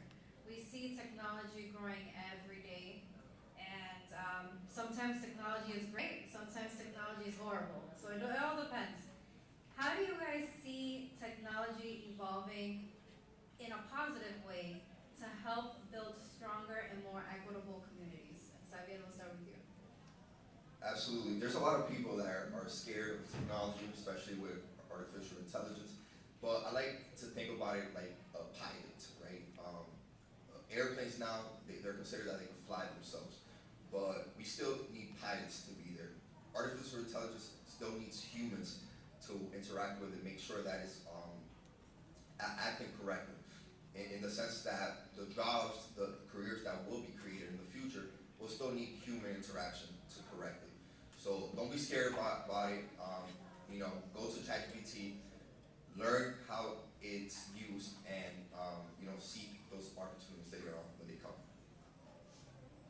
I think technology in times like today is so powerful. Like, to be honest with you, if social media did not exist, I don't think my organization would ever exist. I think social media is such a powerful tool because it brings really awareness to issues and really brings the community together because with just a touch of a button, your message can be drawn across through thousands of people. If I didn't have like Facebook, Instagram, or WhatsApp, because that's what my organization is on, I don't think like people could connect with each other. I think social media, once used correctly, can be a really good tool to make meaningful connections. That's why LinkedIn exists. That's why you connect with people on LinkedIn and make meaningful connections. So I think technology in times like today is super incredible. It really changes the world and really brings issues into light. And with just a touch of a button, it can reach millions of people. I think that, as you said, social media and technology in general, it's faster way to get the information you need out to the masses. I don't think that the world can operate any other way without having, social media or presence online. I think that back in the day when I first started, I was 17 years in business, I started when I was 15. I have seen the transition in real estate of how hard it was back then. It was only who knew who, and you know, they had their own little people, and they had these set of houses or these sellers. Now we have connections to everything. You can go on Zillow, Realtor.com, MLS. You have access to more things that's more fair for the public to see. So I think it just opened up our horizons, and I think that it can be scary because there is a lot of information. You don't necessarily know what to believe. But if you're looking in the right places and are going out to the professionals, it just makes sense to have, technology and innovation to continue to grow. It's just making things faster and easier for the community. Panelists, I did just receive the 10-minute mark, so just letting you know we have 10 minutes left. I won't be long, I promise. I agree with everyone, especially when it comes to technology, of course, being something that can be scary. But information that is available, I like the analogy used by Xavier with the pilot. We have AI available, everybody uses it, that it feels like. And if you really wanted to, you can jump into ChatGPT and ask it how to buy a house, and it will tell you. But you still need that human aspect of it. You need realtors, you need lenders, you need a good banker, like you said, a good accountant. So just knowing how to leverage both and having the right people in your corner, I could take you so far. Thank you for those answers. And I'm going to go ahead with the last question, and this is also for all the panelists. And it is, if you could offer one strategy for empowering communities through innovation, what would it be and why? I would, honestly, we were just talking about social media. I would say get off your phone and go talk to people. That's a good one. That's a good one. We spent, my best friend asked me, how many miles do you think you've scrolled on your phone? I almost threw my phone. How many miles have you scrolled on your phone? Think about that. We are always on our phone. Always on our phone. And just literally getting up and, going, for example, Common Park. Common Park this year, I feel like I've seen so many more people out there today. This summer, it's hosted a lot of people who ask one person one thing, and you can just spark up a conversation. Never know who. So I think, getting out there, speaking to people. What's the kids say these days? Touch grass. Just go out there. Yeah, hug a tree, touch grass. Yeah. Just get out there. Can you repeat it again? The question is, if you could offer one strategy for empowering communities through innovation, what would it be and why? So I think it's more of just understanding exactly what you're trying to do and finding different ways to use that technology to make your life easier. Technology is here to make that faster and easier. ChatGPT is, when I'm tired and I don't want to think anymore, I throw it in ChatGPT and it gives me the answers that I'm looking for. So I think it's just using it to your advantage. We as humans, we still need to operate, we still need to do the things we need to do, and AI and ChatGPT and technology is there to support you to elevate that and continue leveling up to different levels that you wouldn't normally reach without it. So I think it's just a great technology innovation thing. I think I do agree that technology, when used correctly, is a really powerful thing, but as you said, having that in-person connection, going out and actually going to these networking events, yes, I agree that technology can help you out with finding these networking events, but actually taking matters in your own hands. And one strategy that you could use is, making yourself your own competition, and saying, I need to do this for myself, I don't want to do this for others.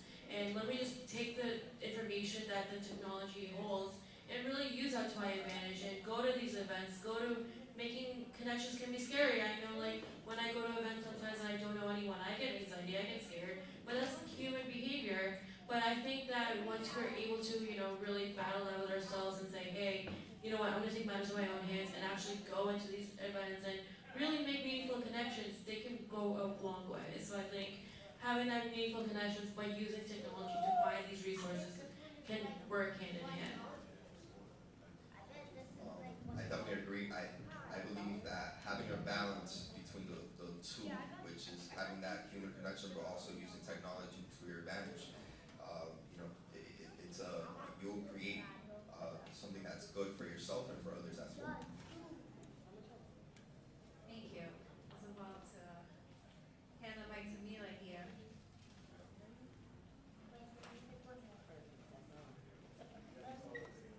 Is there anything else that you'd like to say? We have 2 minutes left.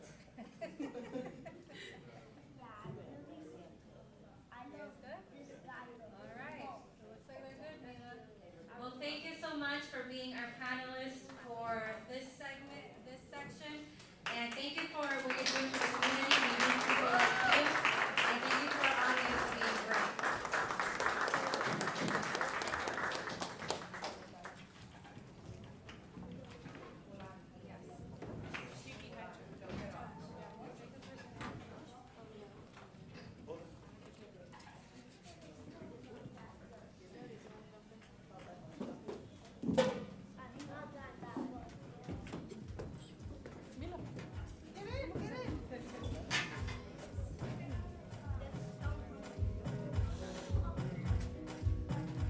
Let's look at Michelle first.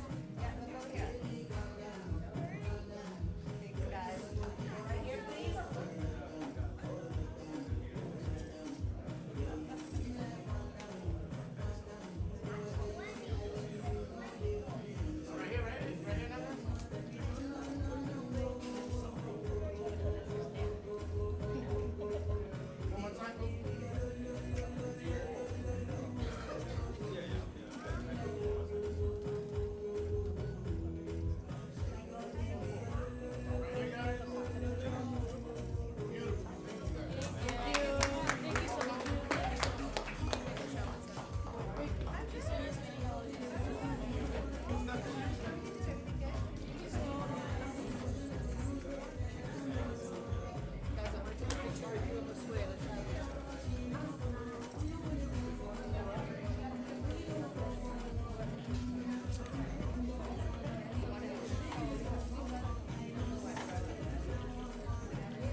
Let's get it, let's get it, let's get it.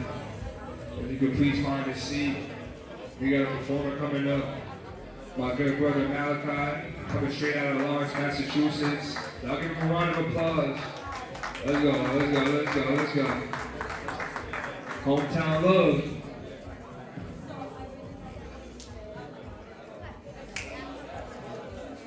So it's a real one, boy.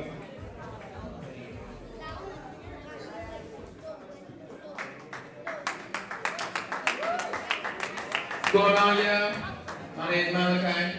I'm from Lawrence.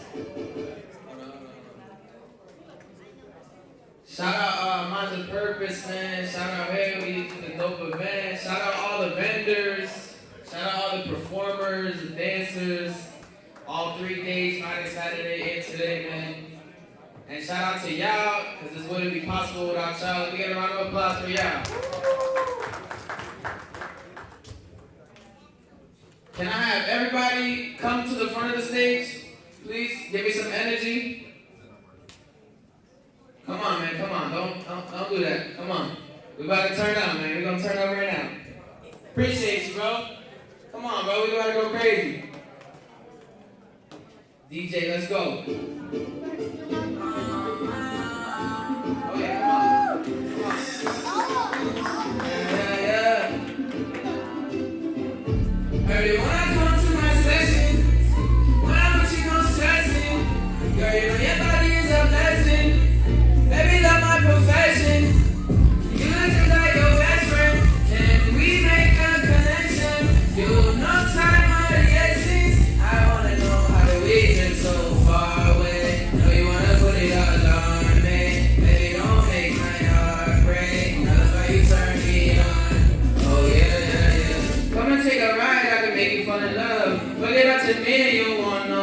love, yeah. Make you mine when you walk inside the club, yeah. Watch me close, let me show you how it's done, yeah. Ain't finna play with it, baby, I'ma shoot my shot like play with it. See that kid like I tell you, I'm staying in it. Boy, I got to be go, got to move way different. I could be your way for the night, yeah, yeah. I'ma take my hand, I can't leave you all alone. We don't gotta wait for the right time, yeah. You ain't gotta tell me, girl, I know this what you want. I know you just wanted something real. I'ma get you something you can feel, baby. Let me show you what's the deal. Come and ride me with no wheels. Heard you wanna come to my section. When I'm with you, no stressing. Girl, you know your body's a blessing. Baby, that's my profession. You look just like your best friend. Can we make a connection? You know time or the essence. I wanna know how do we just so far away. You wanna put it all on me. Baby, don't make my heart break. I love how you turn me on. Oh yeah. And we both know that I'm what you need. Baby, I'm for you when you are for me. And I don't gotta say too much, you know the vibe. I don't gotta do nothing wrong to get it right. You know in my section, and so come slide. Call it up by the end of the night, yeah. Heard you wanna come to my section. When I'm with you, no stressing. Girl, you know your body's a blessing. Baby, that's my profession. You look just like your best friend. Can we make a connection? You know time or the essence. I wanna know how we drift so far away. Know you wanna put it all on me. Baby, don't make my heart break. I love how you turn me on. Oh yeah.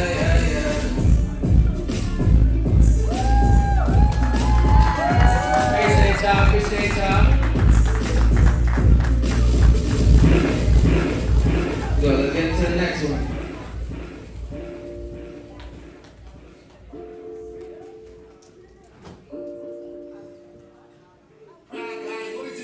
Baby, come right over and dance with me. I see the stars in your eyes. I love how they shine on me. I'm tryna get to know you sexually. Let's make a shot like destiny. Sunrise to the sunsets. I don't want no stress on my mind. Yeah. She told me, come on over when the sun goes down. You know I like when you turn around. You know decide me. Nothing can take out of it. Nunca no a tu parte. Yo solo quiero que baile conmigo. I'm what she is. All these other girls wanna know a secret. Type of shot you take a shot at me, man. I say I love her and I really think I mean it, yeah. I take a risk for you, baby. Dive in deep and make you my lady. How could they mess this up? You're so wavy. Girl, put me on your team and don't trade me. And we can take a little time. Whatever you need, you can take it from mine. Give me my body, you can take it for a ride. They say love is a drug and with you I'm so high. Playing the game, I'm under you with a prize. Maybe fun, you could do it with your eye. You can see that I'm just another guy. Come dance with me and don't look at the time. I've been singing love, will you be my love doctor? I just wanna dance, you know how to salsa.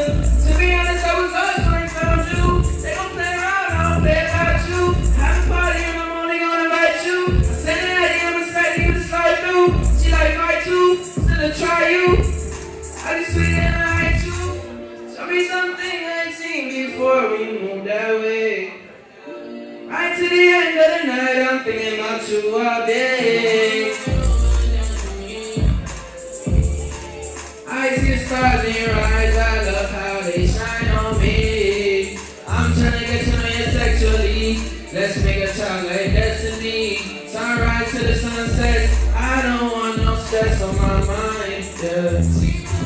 Come on over when the sun goes down. You know I like when you turn around. If nothing side me, nothing can take out there. No canto a tu parte. Yo solo quiero que baile conmigo.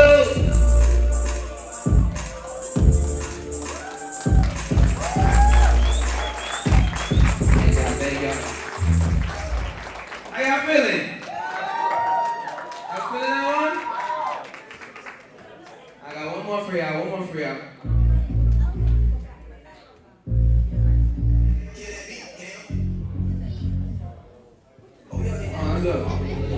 She want a black car, not a foreign, I can put you in a NASCAR. Do you dance on me, shake it? Oh, I don't want a nice girl, I want a bad broad.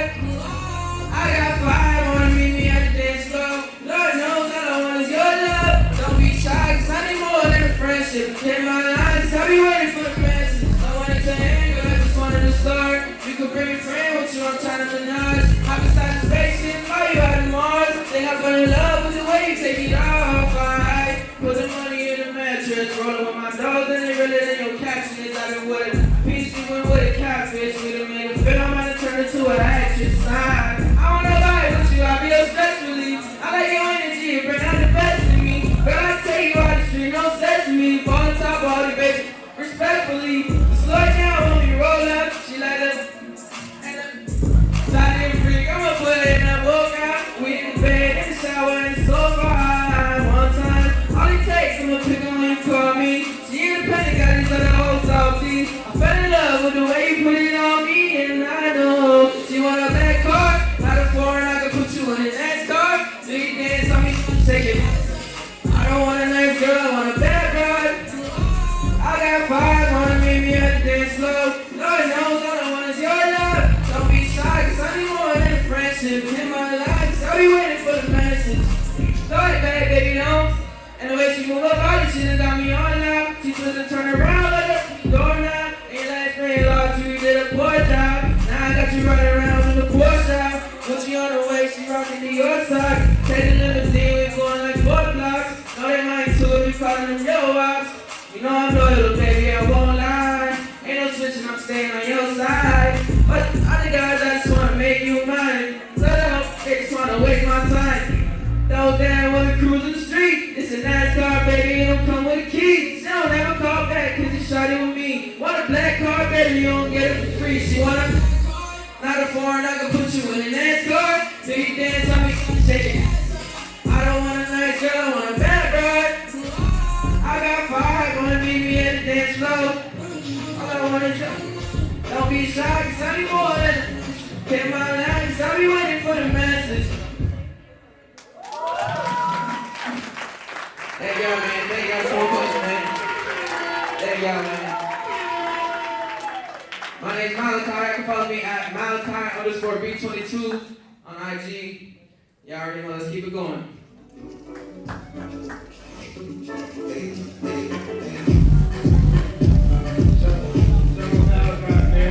Y'all make sure to check out some vendors. We're about to vibe out real quick. Let's go.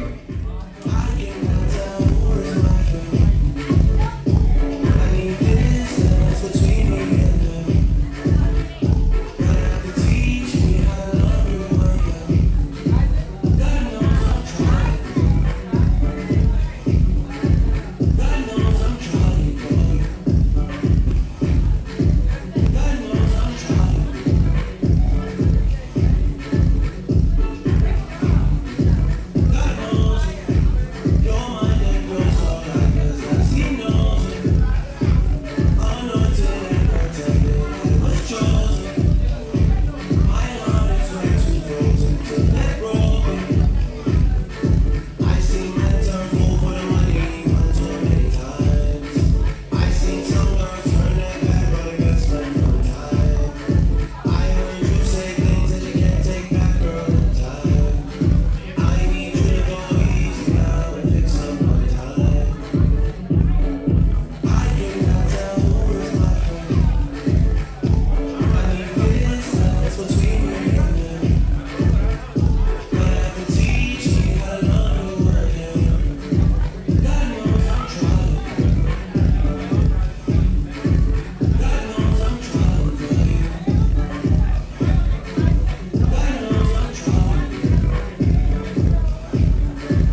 This Virginia done me off already.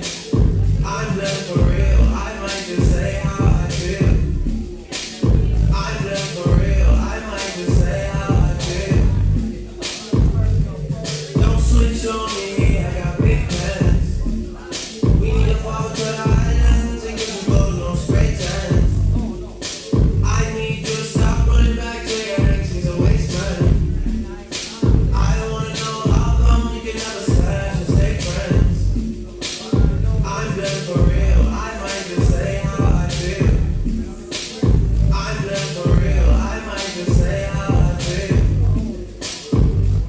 'Cause I know what I like, I know how I wanna live my life. I don't need no advice, you're not here, we both know why. So move for me when you're extra, move for me with the pasta. I'm building up my house where they raise me, but move for me, I go crazy. Don't switch on me, I got big plans. We need to fall to the islands and get you golden, no spray time.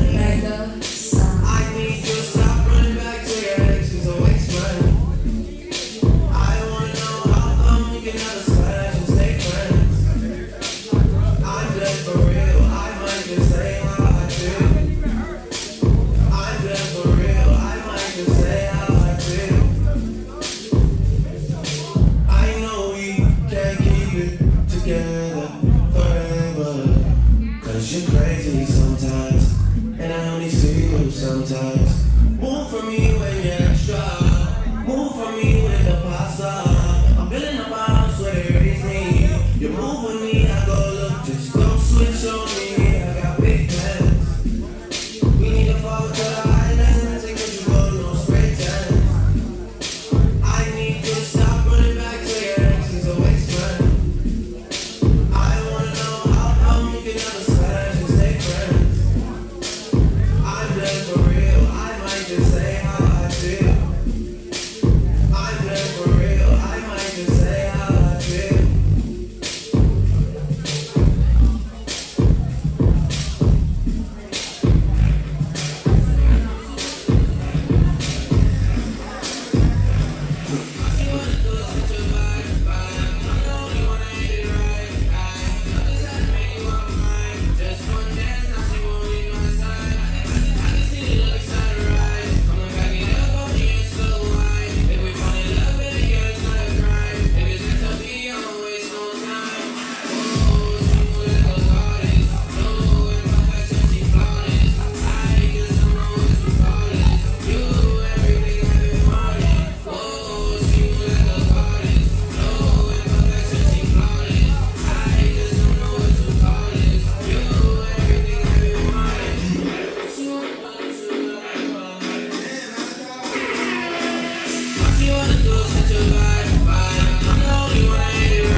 Baila conmigo, que la noche solamente comienza. Tu mirada cuando ves lo que piensa. Bailando una belleza, sigue bailando, la música no pare. Como que la noche no se acabe.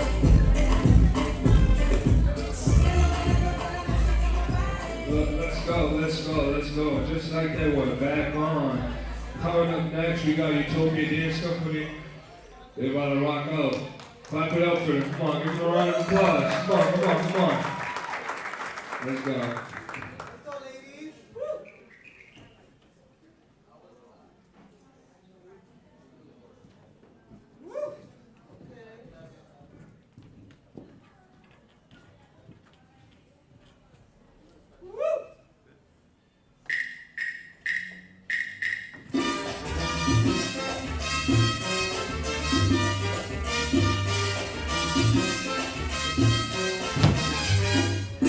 Estoy tan enamorado de la negra Tomasa, que cuando se va de casa, que triste me pongo. Estoy tan enamorado de la negra Tomasa, que cuando se va de casa, que triste me pongo.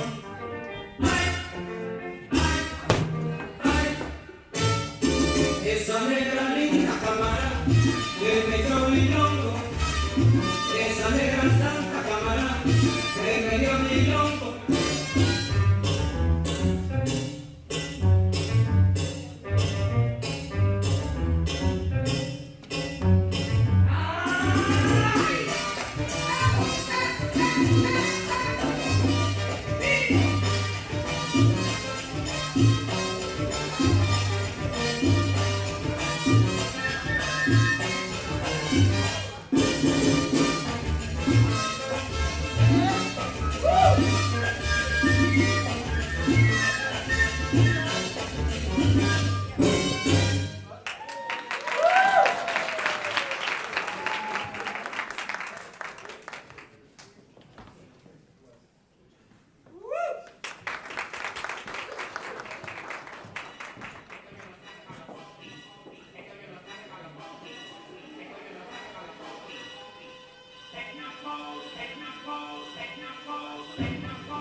Lo que tú digas de mí por las demás que tú me tienes, para mí eso no cuenta.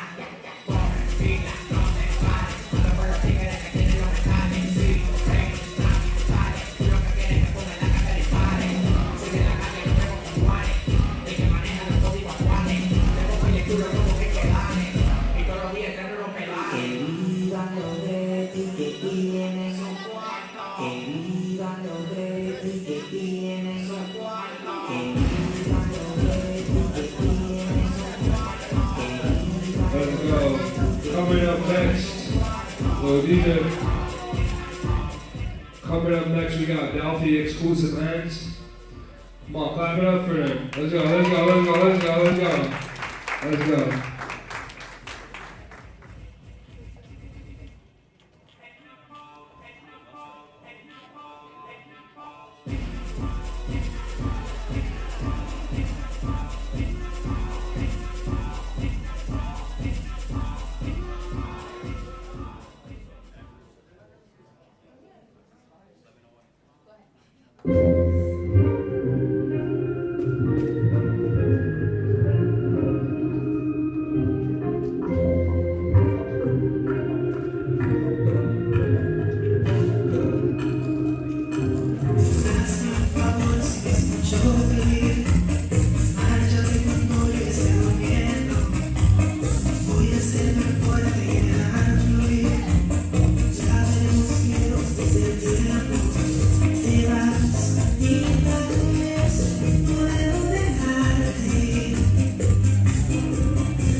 Give him another round of applause, man. Let's go.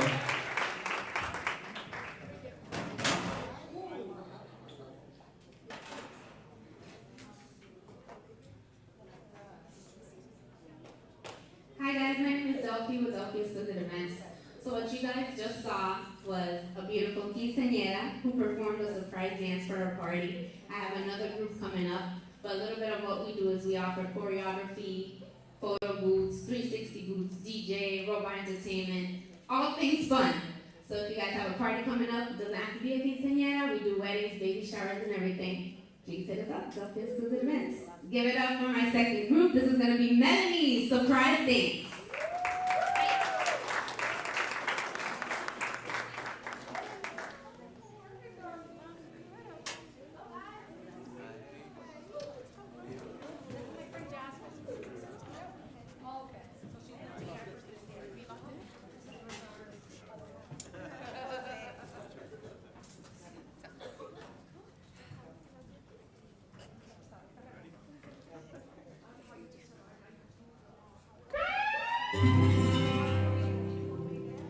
Hay una mujer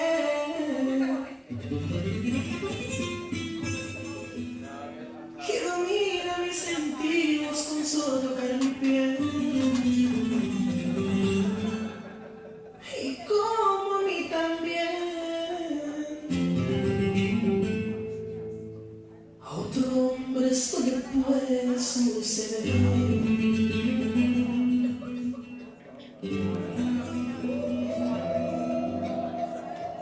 Que solo por eso se puede enamorar, sin necesidad de hablarse, solo los labios rozarse y no los flechará. Y solo por un beso, con ella soy feliz. Tan solo con un besito me llevo al infinito y ni siquiera la conoceré. Eso significa amistad, sexo y amor. Cualquier parte del mundo me importa, no le digo. Por el beso de su boca voy al cielo ando con Dios. Alcanzo las estrellas de emoción.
everything crisp. My good love make you turn on this. When you look back on it.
Yo, clap it up. Yo, it was hitting that. Yeah, I'm taking classes. Next time y'all see me, I'm gonna know how to hit that. But coming up next, we got Kelly Garcia, keynote speaker. You know, if you could please find your seat. I got you.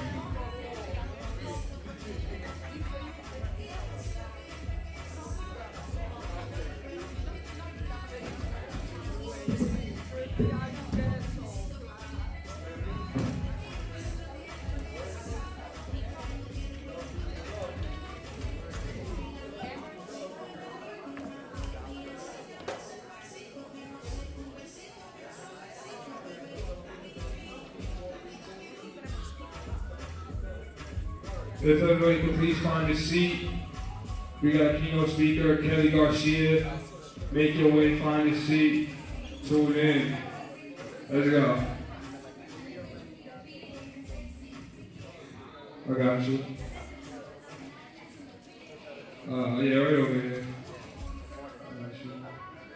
Y'all give a round of applause for Kelly Garcia, man. Let's go, let's go. Let's go.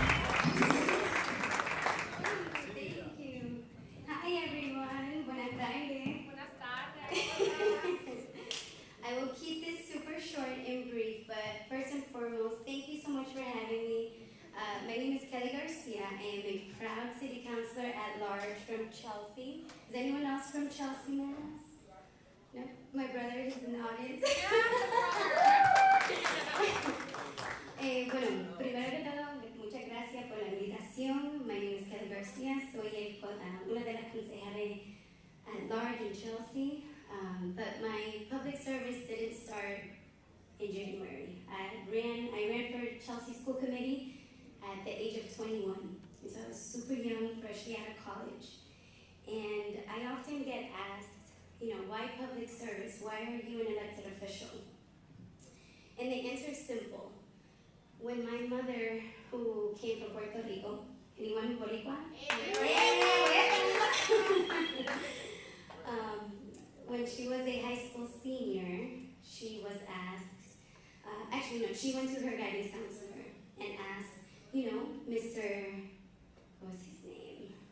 Mr. So-and-so, can I start working on my college applications?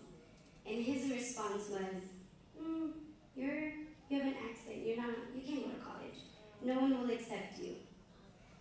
And so growing up, my mom would tell me this story, and I'm like, ¿qué cojones? I can't believe un gringo le dijo eso a mami. ¿Qué pasa con eso? And so I was the first one to go off to college. I went to College of the Holy Cross in Worcester. Era la única Latina in many of my classes. La única Latina speaking up on campus. It was rough. But nonetheless, I learned the power of my voice. I learned the power of being a proud Latina and loving my roots, loving my culture, and loving my little island, La Isla del Encanto. And so sure advocacy is so important in communities like Lawrence, in communities like Chelsea, because oftentimes the elected officials don't reflect who live in the community. And I'm here to tell you, run for office. And if that's not an interest, that's okay. You can do a lot of the work behind the scenes too. But advocacy is one of the things that really make a difference in our communities. Raise your hand if you've ever thought of running for office. Yes, okay.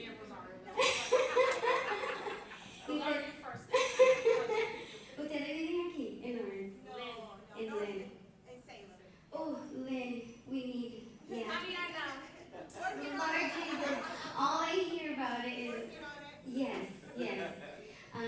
And so I can, one of the things that we did in Chelsea, growing up, the entire city council and school committee were white. That was not reflective of the community in Chelsea. And so over the last 10 to 12 years, I want to say, we are now the majority on both bodies. And so, yeah. It's huge, because who can better tell the story that we go through than our own identities, right, on the council and school committee. But I'll keep it brief. All I want you to know is the power is within you. If you want change, be a part of that change. And I'm more than happy to be a resource, more than happy to chat with these beautiful ladies to get in office. And so, thank you for having me. I'll be around, and I'm always a resource for all of you. Thank you.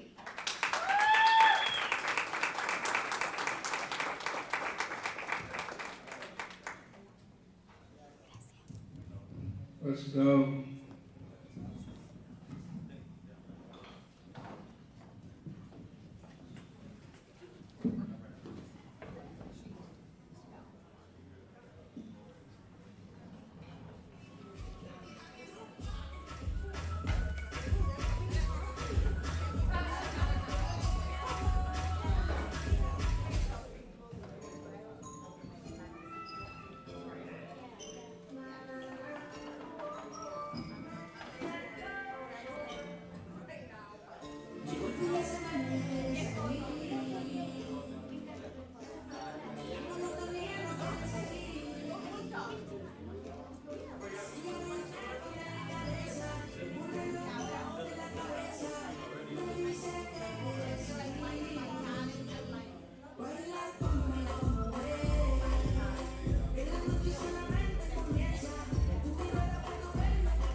Coming up next, we got Jorge Sierra.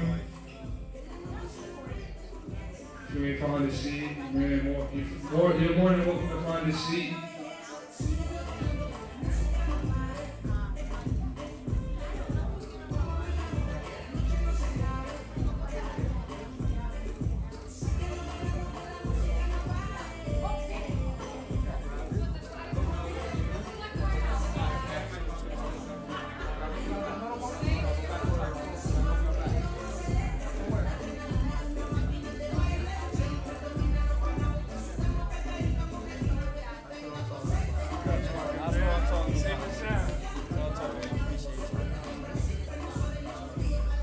Lawrence, how we doing?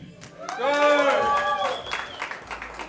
Man, first of all, before I even get started, shout out to these kings out here getting me out there. Like that's what I'm talking about, right? That's huge, man. There's nothing better than seeing a room full of black and brown folks doing their thing. Y'all look beautiful. I've seen the young kings and queens up here performing. Like I'm shout out to my wife in the back that always support the kid. But we're sitting here and God is good. I just want you to know that God is really good. And so Jay, thank you for the opportunity for coming in and be able to share in front of some beautiful folks. I have a video for you, but before we do the video, I want to get some ground rules, right? I love energy. I usually ask Jay, do I have a mic that I can have my hands free? Because I love popping willies. I used to pop bottles, now I pop willies, you know what I'm saying? And so I'm not gonna be able to pop the willies because I got the mic and I haven't figured that out yet, right? So you know, bear with me. But I love energy, right? I come all the way from Worcester. You know, I'm not from Lawrence, but you know what? Coming in here, I see myself. You know, so let's start off with this, right? Whenever I say one time, I need everybody in the room to clap 3 times. Let's try it this out, right? I'm an international speaker. I go across the country, outside of the country. This is what I do, right? And so I just love to have participation because it gets me and it puts me in a position that this is not me just talking down on you. This is us just having a conversation. So whenever I say one time, I need everybody. Shout out to everybody in the booths in the back, right? Clap 3 times. 1 time. That was cute, but that's not it. Right? Yeah, shout out, yo, you was performing. You know what it is. We need some interaction. We need some energy, right? 1 time. 1 time. 1 time. Okay, through my presentation, I'm going to stop and say 1 time because I don't want you to start talking to somebody next to you, looking at your phone. We need to be focused, right? 1 time. All right. So, real quick, again, I'm from Worcester, and I'm going to share this video, then we're going to go into my presentation and give you a little bit of who I am, what I do, and hopefully after I finish presenting, you'll have a different mindset, right? Because my whole thing in life is how you go from being paralyzed to prosperous, right? Being paralyzed to prosperous. And obviously I'm here talking to the young folks, but I'm really talking to the older folks that have that little kid inside of them that is still broken. Oh yeah, now I'm preaching, all right? Now I'm preaching. Can you start that for me? One thing I want to be clear on that we're not here to compare narratives, right? We all go through traumas, and my trauma is not worse than your trauma is not worse than mine. It's just trauma's trauma. And what you're going through, you have to understand that it's valid to feel what you're feeling. I've been in a wheelchair for over 27 years. I got gunned down at the age of 17, no father. Back in the 90s, man, it's not like, you had your local barbershop or your local individual. You most likely had certain dudes in the block, and those were the ones that influenced it, or someone at home. Welfare recipients, drug abuse was huge in my household. And so through that process, I remember dropping out of high school. 2 years after that, due to involving myself with gangs and guns and drugs in the streets, because that was my perspective of what life was. And so that ended me only getting shot 6 times, but I got gunned down in front of my mother at the doorsteps of the Bristol Courthouse Police Department.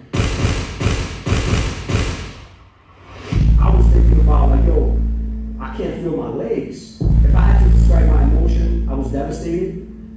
I felt less than. I felt like women wouldn't look at me any longer like they used to. I felt like dudes didn't have no respect for me because now they look down on me. I felt like I lost my masculinity. I felt devalued. I felt broken. But literally I started feeling and understanding that, okay, Jorge, you can't sit in that space and feel defeated because people get aggravated. So let's get your money up. Let's get to a position where you can actually hire people and you can actually do certain things for yourself. And that's where, when I found Barbara, I was like, yeah, we're going to turn this into a business. And that's where I started creating that my excuse don't excuse me mentality, right? Yep, you're a paraplegic. That doesn't excuse you to go out there and make something out of yourself. Yep, you're a paraplegic. That doesn't excuse me not finding love and eventually getting married. My highest grade that I would ever achieve was middle school, but that never became an excuse. Once I started really realizing that I was letting the world fix me to become something I'm not, that's when the game changes started coming in. And so I said to myself, if I'm going to be in this chair, I'm not going to be overweight, unhealthy, and look sick. I'm going to make this wheelchair look sexy. The chair I can't control, but what I can control is how I look, how I smell, and how I operate. The reality is that I started chasing Jorge, and everything else followed. And so once I opened up to to this opportunity that I had of becoming a barber, 20-something years ago, man, I'm telling you, it was nerve-wracking. It was scary. I didn't know what the angle was, but I knew something different had to happen. And so, for the grace of God, man, I ended up at Rob Roy Academy. It was a life changing for me because it really showed me how to go through process. And this is when I really, through this barbering school, is when I started really understanding the process of life, right? How to interact with people. It wasn't about just learning how to cut hair, but it gave me the tools of life. And not just life, business. We're more than just barbers. We're the catalyst to the world. We're what makes the world goes round and round. And through that process of going to school, eventually graduating from school, becoming an instructor, eventually, becoming part of the Massachusetts Barbering Board. Not only becoming that part of the Massachusetts Barbering Board for 7 years, but also being a state evaluator. So not only I educated you at the school, I was one of the ones that tested you at a state level, and then I was one of the ones that recommended you when you actually got called. So when I tell people I dominated an industry that consists of standing up, I did it sitting down, I promise you I did it sitting down. And so everybody laughed at me in the beginning, everybody questioned me, and mind you, I had questions myself. But what I did know is that I couldn't go back to what I was doing. That wasn't it. It was either going to be life in jail or 6 feet under. And I wasn't going to pop out to that. If anything, I got lucky with the wheelchair. But I share this with you because right now you sitting in that chair, you doubting what God put in front of you. You doubting yourself. And so mind you, I come from a background with no education. I don't have no artistic, I learned to trade, right? So I don't draw, I learned to trade. But through that process, I found out my biggest gift is people. I know how to connect with others. One time. One time. One time. One time. One time. One time. Yes, Lawrence, yes. Like I said, man, I'm here to share a little bit about myself. I had a presentation and, we're gonna, I don't have the time that I would love to sit here and really build with you. But the little bit of time that I have, I want to make sure that I make it clear. I share this story not because this is about Jorge.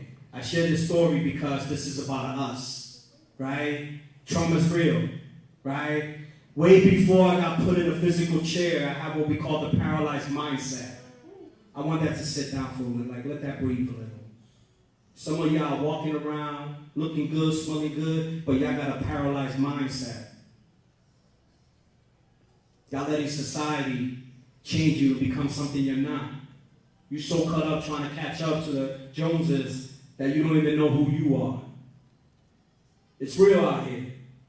And so when you look at Jorge, I've been sitting here all day since 12:30. And I'm sure that the first thing that probably anybody's seen was when they see the guy in the wheelchair, it's like, ay bendito. Oh look, my man in the wheelchair.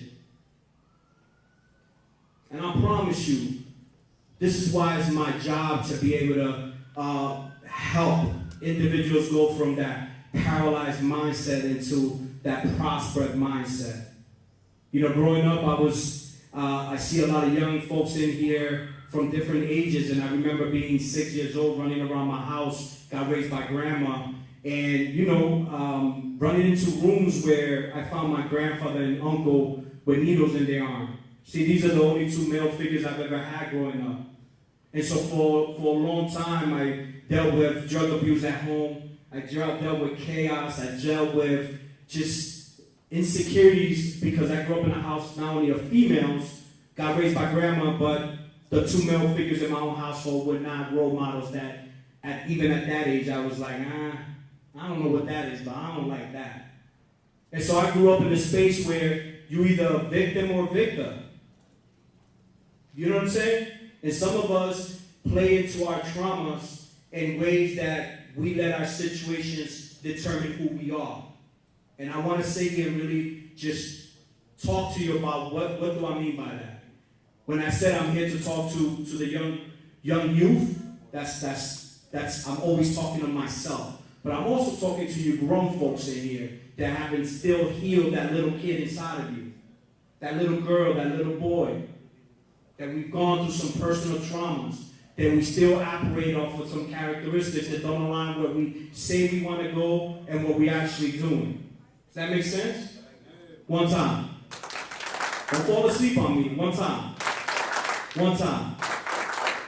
So by the time I was 15, guys, I decided that I was going to do what? I dropped out of high school, freshman year, 6 months into it. So when I see these young folks on stages and doing their thing, Jay, I shout you out, man, because you're giving a platform. You're creating an environment where it's welcoming, it's enhancing, it's showcasing talent at all levels, all ages. And I think that's beautiful.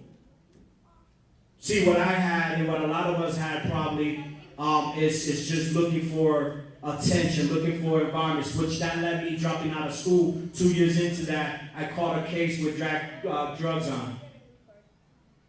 Once I caught that case of crack cocaine at the courthouse of the Bristol, Connecticut, courthouse and police department, which that's where I came from. Ultimately, that caught me. I got in a position where I got arrested. Now, let me stop for a second. To my young folks, decisions design your destiny. Sometimes you know better, and even though you know better, you just let somebody else's influence really determine how you make decisions. When I tell you I got caught with crack cocaine at the doorsteps of the Bristol courthouse, was because I stopped to talk to somebody that was in front of the building that had drugs on me. They called the cops, said that there was about 3 guys out there, they said somebody was playing with guns. And I didn't know what was going on. They were actually playing with a cap gun. But when they put us all outside, now mind you, they walked outside and put me against the wall, and they found what? They found the drugs. There was no gun. So a second of a decision of me just standing there caught me a case. Now, a month after that, I'm going to the same building that I got arrested at. And I'm only 17, mind you. But for the last 2 years since I dropped out of high school, I'm embedded into relationships where are dealing with drugs, gangs. I'm affiliated. Not only I'm affiliated, but I'm in the front line, right? I got an S on my chest. I'm making money. I got the girls. Life is beautiful. Guess what? Nobody's telling me what to do and how to do it. Just like a lot of us young folks. The reality was this. May 2nd of 94, when I went to that building that month after I got arrested, it's what you've seen in the video. I went into that building. I sat in front of the judge inside the courtroom. I not only got into a verbal altercation with somebody else from another gang, it turned into a physical altercation. My mother was with me, and she said, Jorge, por favor, aquí no. And for those that don't understand, she said, Jorge, not here. And I said to myself, hey, nobody will disrespect me in front of my mother. The reality is this. Me and my mom never really had a great relationship. We were more like brothers and sisters. She was 15 when she had me, so we grew up in the same household. It was just ego and pride. Because I told you a minute ago what I said. I seen and I grew up seeing you either a victim or a victor. And I just got to a point in life that I was just like, yo, I don't care. I don't know who has ever had the I don't care syndrome. Put your hand up if you've ever had I don't care syndrome. I don't care what happens, I don't care. But the reality is we do care. Because some of us are not ready for the weight of decision that is going to come down on us. And so that day when I started arguing with the individuals, that turned into a verbal altercation, which ultimately turned into a physical altercation where they ultimately grabbed us. Now the courthouse is in the 2nd floor. They dragged us down the stairs. Once they dragged us down the stairs, the police department is there. And I said to myself, as we're going down the stairs, fellas, I'm like, yo, it's going to get real. I'm going to get put in this cell jail. Why? Because there was 4 of them. And it was just me and my mother. And so I'm going to have to fight with these dudes. The reality was this. By the time we got to the bottom of the staircase, if I took a right, I went to the police department. If I took a left, I was outside. We were outside in seconds, and all I could hear is my mom say, Jorge, tiene una pistola, meaning, Jorge, they got a gun. As soon as I turned, because I was ready to square up with someone, I had a second to jump in front of my mother. When that first bullet hit me, it stopped me on my track. When that second bullet hit me, it started really melting through my skin. I started saying, they're gonna kill you. Tried to turn around and go right into the building, and I collapsed, and I get hit 4 more times. 12 o'clock in the afternoon, at the doorsteps of the Bristol Courthouse Police Department, I got gunned down in front of my mother. Even though my mother and I never really had a relationship like that, I'm her firstborn. And she urinated on herself because she's seen her only son just get gunned down. So why do I say and I bring this to you? Because we have a lot of work in front of us, guys.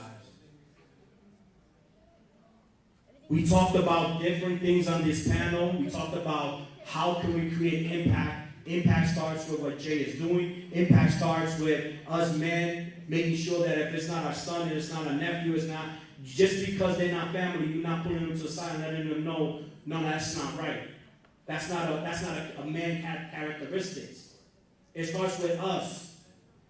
But before we start really checking anybody, we gotta check who, guys? Ourselves. That's why I didn't just address little kids in here, or young folks, young adults. I said all of us. The one thing that successful people have in common is self-awareness. I'm gonna say that again. The one thing that successful people have in common is self-awareness. And when you have self-awareness, it does what? It allows you to ultimately look in the mirror and understand, oh, okay, you know what, Jorge? That wasn't cool. You know why? We're in such a society that we're so easy to blame everybody and everything, but we don't want to take responsibility for the real fact that whatever your life looks like right now, it's your problem. Some of us look like our decisions. I'm going to leave that right there. Some of us look like our decisions. Financially, relationships, physical, mental. I could go on all day on what that really looks like. The reality is this. No matter what you go through life, I really want you to understand and embrace that. When you see Jorge, you see a symbol of resilience. When you see Jorge, you look at a brother like, yo, they took his legs, but he might be confined in that chair, but he ain't contained in that chair. When you see Jorge, I want you to see yourself to really know that, you know what? I might not have everything I need right now. I might not have everything I got, but I have everything that I need. And so we're such in a space right now that we just love to compare ourselves with everybody else. And guess what? The beauty of where Jorge and what this chair has allowed me is humility. Because when I first got in this chair, I was embarrassed. I didn't think, like, I told you where I came from. God had to humble me. He was like, oh, no, I'm going to sit you down, kid. I'm going to sit you down. Oh, you think, not only I'm going to sit you down, but I'm going to use you sitting down. I'm paralyzed from the waist down. I can't feel nothing. I come from lack of education. Education was never celebrated at home. We come from a long line of welfare recipients. My grandmother, my great-grandmother, my grandmother, we sit around and talk about how we're going to collect some checks. I remember conversations where they were passing down information, all you just got to do is get pregnant. That was back in the 90s. I don't know who's with me, but those were conversations.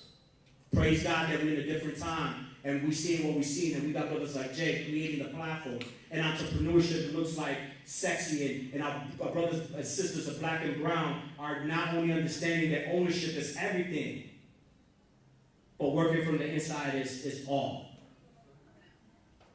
Now, a doctor told me I would never walk again. I would never, do anything when it comes to my leg. I've had people laugh at me when I first became a barber. They laughed at me. They questioned me, how are you going to? Yo, can I tell you something? Stop letting people put their insecurities on you. Stop sharing your dreams with everybody. Stop talking. Execution is sexy. And when you just do, people just want to follow. They're like, I don't know, but whatever you're doing, I just want to get around that. And we get into a space that we just want to share. We get excited about the news or what we're going to do, what an idea. We share it with 10 people. And excuse my language, but we do the verbal masturbation. And then after we feel good about saying it, we stop doing what we said we're going to do. I'm talking to somebody right now in here, right? I'm talking to somebody right now. Like, it's cute. It sounds good when you share with 10, 15 people, but then you got to face those 10, 15 people because it's fourth quarter right now, 2024, and you still haven't done what you said you was going to do. But you sit there and stroll and stroll. What was my man? My man said that there was miles on the phone. So, what does that really mean? I want to challenge everybody in this room. I have a phrase. You see me, and it's the obvious. It's the elephant in the room. Jorge isn't a witch. He's a paraplegic.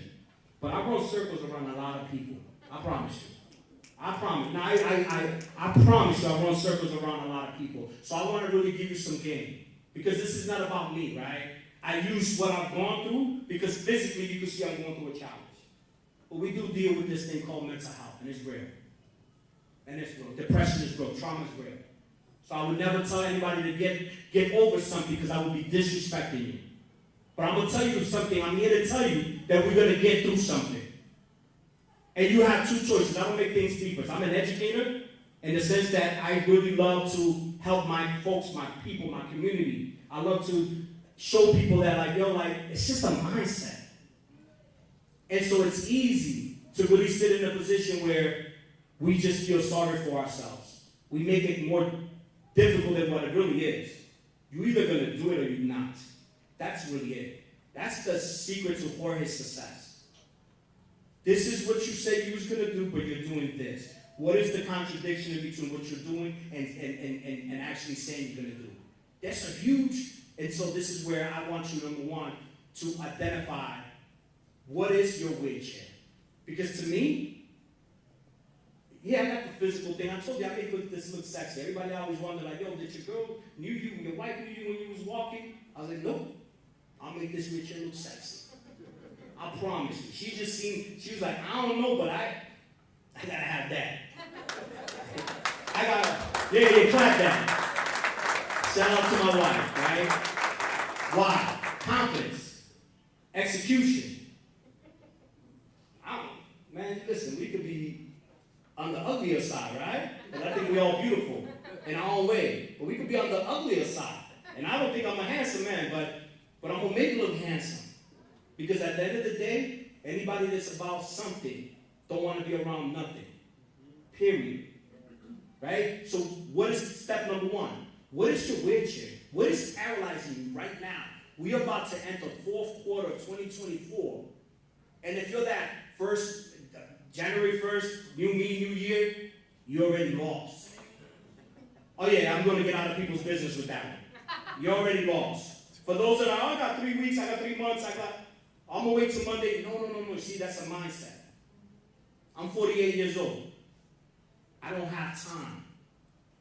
I don't know about you, but if I understood, and the most valuable for my young folks in here is time does not respect anyone. So what is that wheelchair? What is paralyzing you right now? What relationships? What financial habits you're not doing? What perspective do you continue having in life? Or it must be nice. No, it's not that it must be nice. That person sacrificed and committed themselves to do what you choose not to do, and that's why it's nice. The reality is this. I told you I come from a background of 9th grade dropout. I told you that I come from welfare recipient. I told you that I've been in this church since I was 17. That was not going to be the story of my life.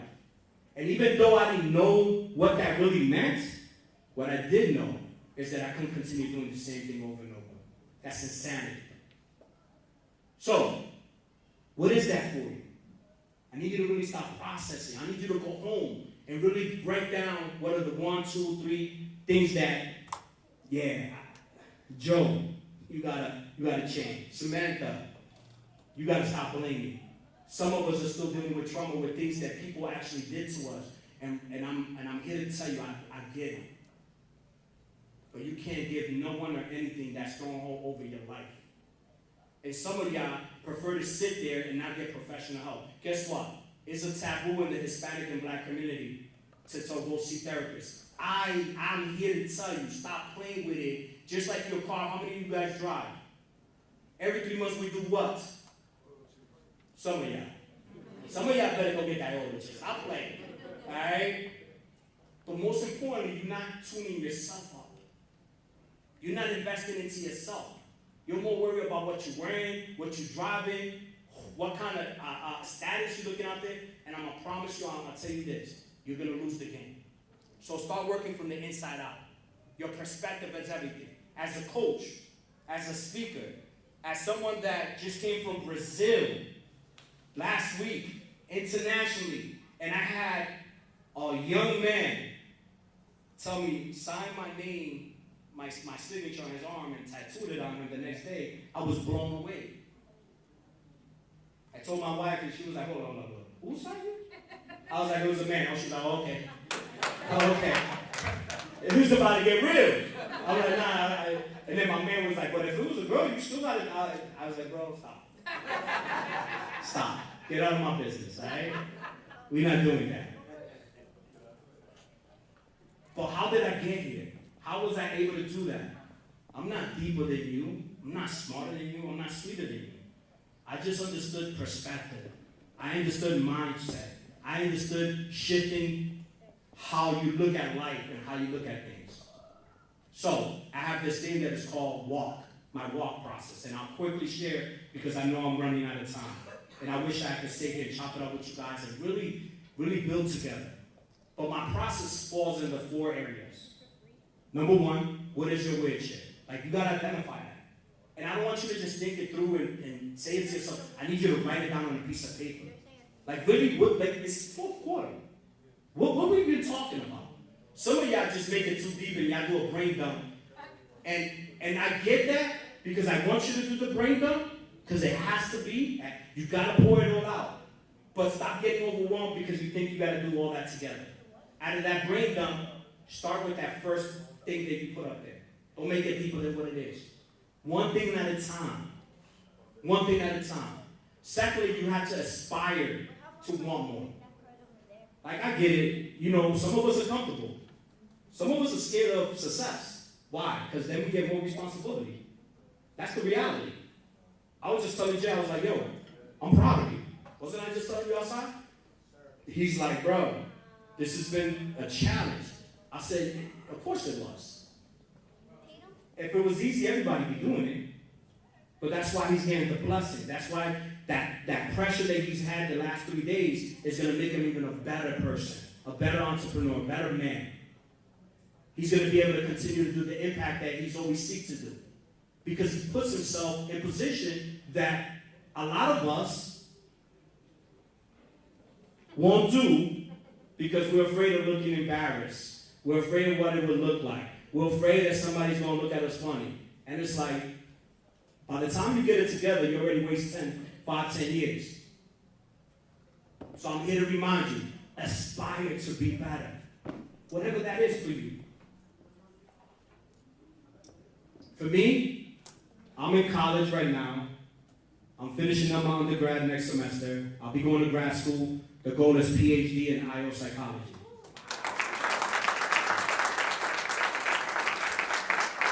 I share this with you, not because I want you to pat me on my back. I share this with you because I've been an entrepreneur for over 25 years. At my barbershop, we're going on 20 years right now. I have 9 barbers. It's a family business. My wife gets down to, this is what we do. But I also love options.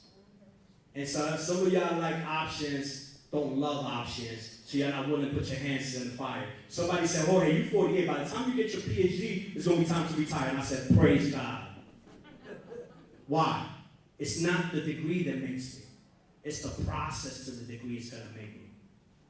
I need y'all not to miss that. Y'all chasing, who knows about the bag here? Anybody? Who knows, what's the bag?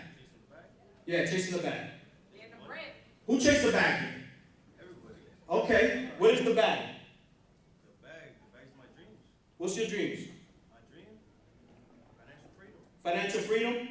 Y'all with them? Yeah. But you know what the disconnected? Go ahead, talk to me, Ken. Well, me personally, like, perspective is everything. Like, instead of chase, like, I'm tracking and I'm building. So, like, there's nothing coming away from me, but I ain't working towards my dreams and goals and aspirations. Okay.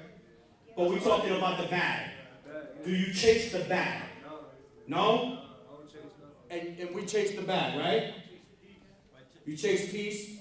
Okay, so let's go into that, right? Because when I say the bag, it's a different mindset, right? Perspective. Some of you are chasing the bag because we know that when we chase money, we get financial freedom. Guess what? When Jorge chases himself, because I am the bag, everything else will follow. Does that make sense? Let me repeat that. If we chase money, you might lose your wife. If you chase peace, you might end up broke. Just saying, right? Perspective. I sit around and think about different angles of life. But when you're working, constantly working on yourself, you can never go wrong. Because that's when Jorge makes it sexy enough for a young lady to be like, I've never had a guy in a wheelchair, but I'm willing to try this out. 12 years after, here we are, right? Barbershop. People laughed at me, but I said I'm going to go through that process, become a barber where I was the minority in that classroom. And ultimately that process was what got me here to be able to go to school, because my foundation now is what? The barbershop. So I could chase my degree. So what is your mental wheelchair? What are you aspiring to, right? And then loving yourself. Loving yourself is so important, man, because a lot of us, we have this mindset that if we take care of ourselves, we're actually selfish. Who has that way of thinking? Let's be honest, we family already. I've been here for a while, right? And so some of y'all will literally stop doing what you need to do for yourself to just pour into your kids, pour into your husbands, your wife, everybody else. The reality is this. Go ahead, brother, we preaching now. Let's go. We preaching now. The reality is this. You're selfish. Do you know why? How can you ever pour into somebody with an empty cup? And how can you actually be full, complete her, complete your kids, complete whoever, when you're not complete? So to me, that's very selfish of us, and we got to stop doing that. When you fly in there, for those that ever flown, they tell you that when the plane is going down, don't put the mask on your kid or your husband or nobody else. Put it on yourself first. Why? Because if you don't put it on yourself first, you're going to take the chance to pass it out. And if you pass out, nobody gets the mask, that means that we're all gone. So stop being selfish. Love yourself enough to fill up your tank and do those things that will fill you up. And no, period, is a full sentence. That's another time. Right? And then decay is what? Once you actually identify what that is, you start inspired to becoming more than what God has positioned you. And you understand truly that the bag, you are the bag, then you kick those habits. Right? The only reason that we're not where we want to is because we're programmed. We continue to do the same thing and expect different results. And it's crazy. I'll leave you with this before I close. Research says, as human beings, we have about 36,000 thoughts a day. Let's think about this real quick. 36,000 thoughts a day. Out of those 36,000 thoughts a day, 80% of those thoughts are repeated. 95% of those thoughts are negative. So, if you really think about that, we go through the course of the day with our programming, subconsciously. If you got burned when you was 5 years old, you always looked at the stove like, I don't trust the stove. I don't rock with the stove. I will not cook nothing on the stove. And we're talking about really relationships. We're talking about business. We're talking about marriage. We're talking about friendship. We're talking about money. So you stay away from those things, but the reality that paralyzes you. Because guess what? Jorge was 5 when he got burned. The reality, I'm a grown man right now. I know how to navigate through the stove.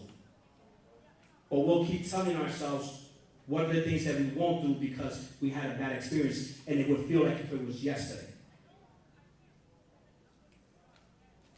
Africa Impala. Anybody know what an African Impala is? When I first heard it, I thought it was a car. I promise you. Mad Puerto Rican. I was just like, yo, an Impala? They're like, no, not an car Impala. It's an actual animal. An Impala actually jumps about 10 feet high, 30 feet long. Say it with me. 10 feet high. Oh, y'all sleeping. 10 feet high. 10 feet high. 30 feet long. 30 feet long. They do this amongst their culture, their friends, family, right? Amongst themselves. Why?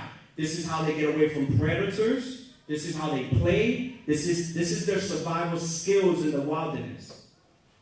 Do you know a fun fact that when they capture the impala, they put it behind a 3-foot wall and they would not jump? Why? because they can't see their feet, they can't see where their feet are going to land, so that's why they'll stay captivated behind that wall. So you have the ability to jump 10 feet up, 30 feet long, but whatever 3 feet walls in front of you, you don't jump because you don't know where your feet's going to end up at. Crazy. I love you. I appreciate my time here. But before I go, I want to show you what it looks like when not only you work on yourself, you continue to take what the world's telling you. And, 30 years ago, they told me I would never do it, that I can't do it. I don't know about you, but I don't like people telling me I can't do something. So in front of you, I'm going to take a moment and really show you guys what I've been doing in the last 30 years and what I continue to work on as, you can hold this on, as I go into I just turned 48. I'm close to that 5th floor. Shout out to those in the 5th floor already, 50. All right? But this is what it looks like. When you are patient, you continue to have awareness, you make the proper adjustment, and you continue to put yourself around environments like this. Because nobody does it by themselves. We're here for each other. We're here to embrace each other. We're here to love on each other. We're here to show each other what it looks like.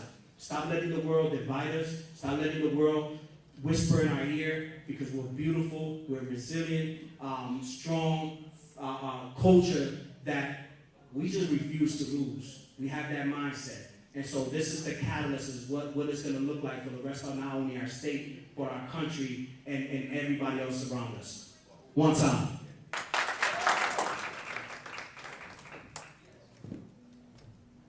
So, they told me I would never do this. And as you see, look at this. I can't feel half my body. But at the end of the day, I want you to really look at what's paralyzing you. Don't see the chair, see the actions behind it. I love you, man. Let's keep going.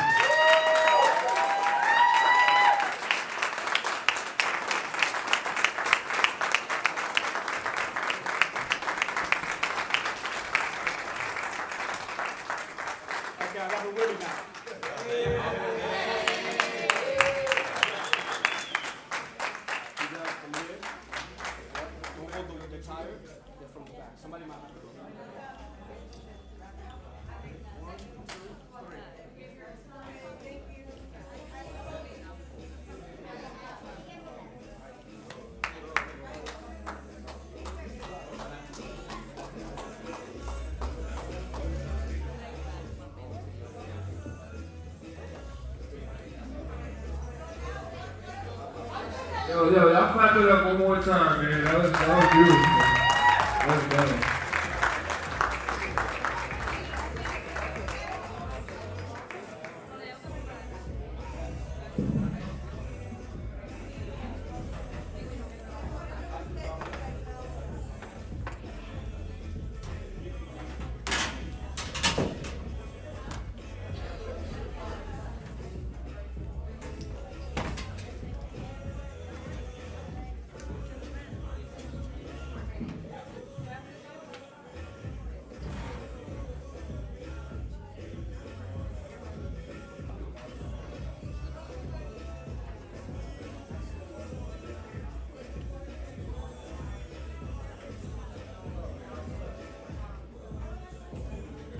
Coming up next, we got Stephanie Infante.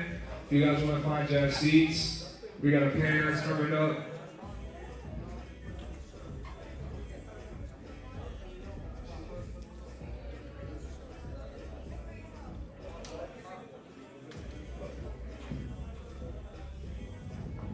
Let's go. You guys find yourself a seat.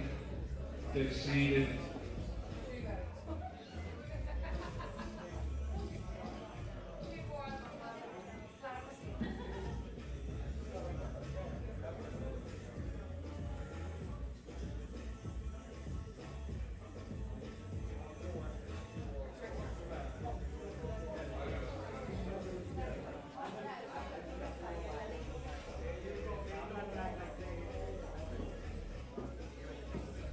Hello, so how are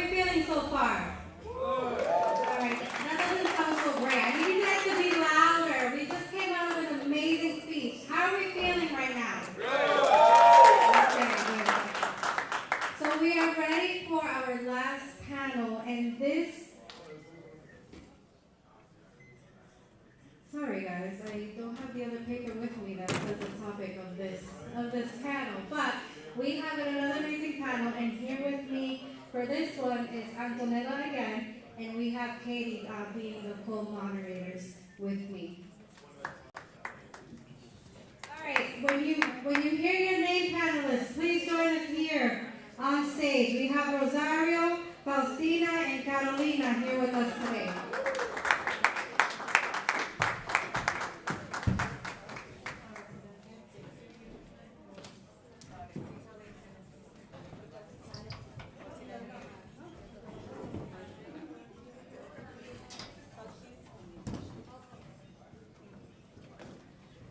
While we wait for our third panelist, we're going to start with the introductions of our panelists. Rosario, you have the floor. Thank you so much. Can you hear me? Is it on? Yeah? Can you hear me closer? Thank you very much. Thanks for having me in this panel. I was so excited when I received the invitation because I learned that the focus of this event and this conference was to represent youth. It was focused on youth. And that has been a big part of my work. My name is Rosario Miraminaya. I'm the Executive Director of a youth-focused organization. We focus on creative youth development. It is called Raw Artwork in Lean. And the work has been amazing, so you're gonna get to hear more about that. But my trajectory has been to find voice for myself in terms of like trying to understand my identity. And I did that, all that trajectory. I continue to do it, but I have done all that work, being able to find creative expression. So art has been the focus of the center of my work, personally and professionally. And I'm excited to have the opportunity to also share the panel with amazing professional women that have inspired me throughout my journey, but also are great friends and great role models in the community. So thank you for having me. Thank you so much, Rosario. So thank you for having us. I know I speak for the three of us. It's an honor to be here. My name is Carolina Trujillo, and I am the former executive director of a nonprofit in Peabody. I'm currently starting a job on Tuesday with the city of Lynn, as a matter of fact. And I'm pretty excited about this new opportunity. I think that it's very important that we continue to touch base with the youth, because not only they are the future, but I think that communities have a way of diagnosing and understanding their own realities, but also being able to solve their own realities. And sometimes we have this approach where we have all these people up here trying to tell us what to do down here, and that's not how we need to see the future. So I'm excited to be here. I'm excited to always look for those voices that are representative in our community, and you know, we're here to do the work, and we've been doing the work. I'm an immigrant of Colombia, and I've been here for 27 years trying to find my way, and trying to find my voice, and trying to find who I am within my community, and trying to be a leader who inspires, and who gets the job done. So thank you so much.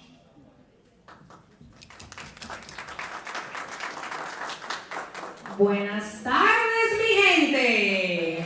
Listen, I'm gonna channel my inner Jorge because we're like the same person, I swear to God. Like, I was over there bawling my eyes out for many reasons that I'll get into, that a lot of pieces of his stories really resonate in many, many ways. So, my name is Faustina Cuevas.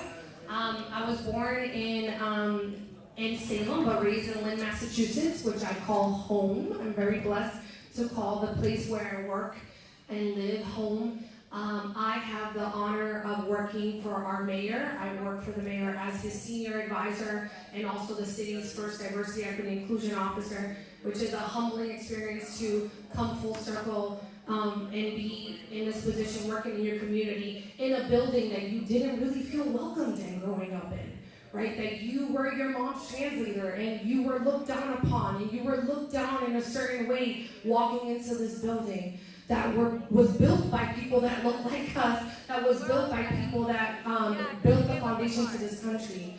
So it's been a very humbling 3.5 years to be in this position. It hasn't been without challenge. It hasn't been without grief. Me and the community aren't always in agreement, and that's another reason I am so great. Like, it's so great to have this panel, because I think having different perspective of how all of us approach community collaboration, which is the topic of this conversation, I think is really important because it's not always gonna look pretty. And I'm here to speak on the ugliness of trying to meet people where we're at, because sometimes when you're working within the institution, you become the enemy. And I want to tell y'all, we're not always the enemy. So I want us to talk about that this evening. I'm going to do tonight. Not that dark out yet. This evening. And of course, Carolina Rosario, I look up to these women. These are women in our community doing amazing things. And again, I'm excited to talk with everyone today.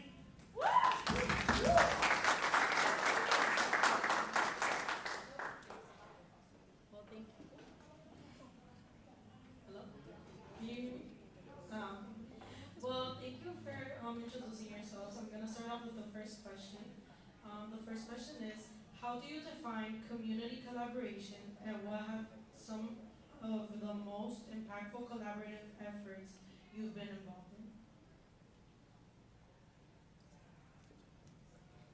What are you looking at? No, I would just say, who wants to go first? Sure, I can go first. There's how do you define community collaboration? I feel that at this point in my professional career, I have learned that community collaborations have, one of the main components is that there's representation of different voices in the process. And the process is long, and the process is sometimes not pretty, and sometimes it's difficult to get all those voices together. But I think that that's when that phrase about representation matters comes clear.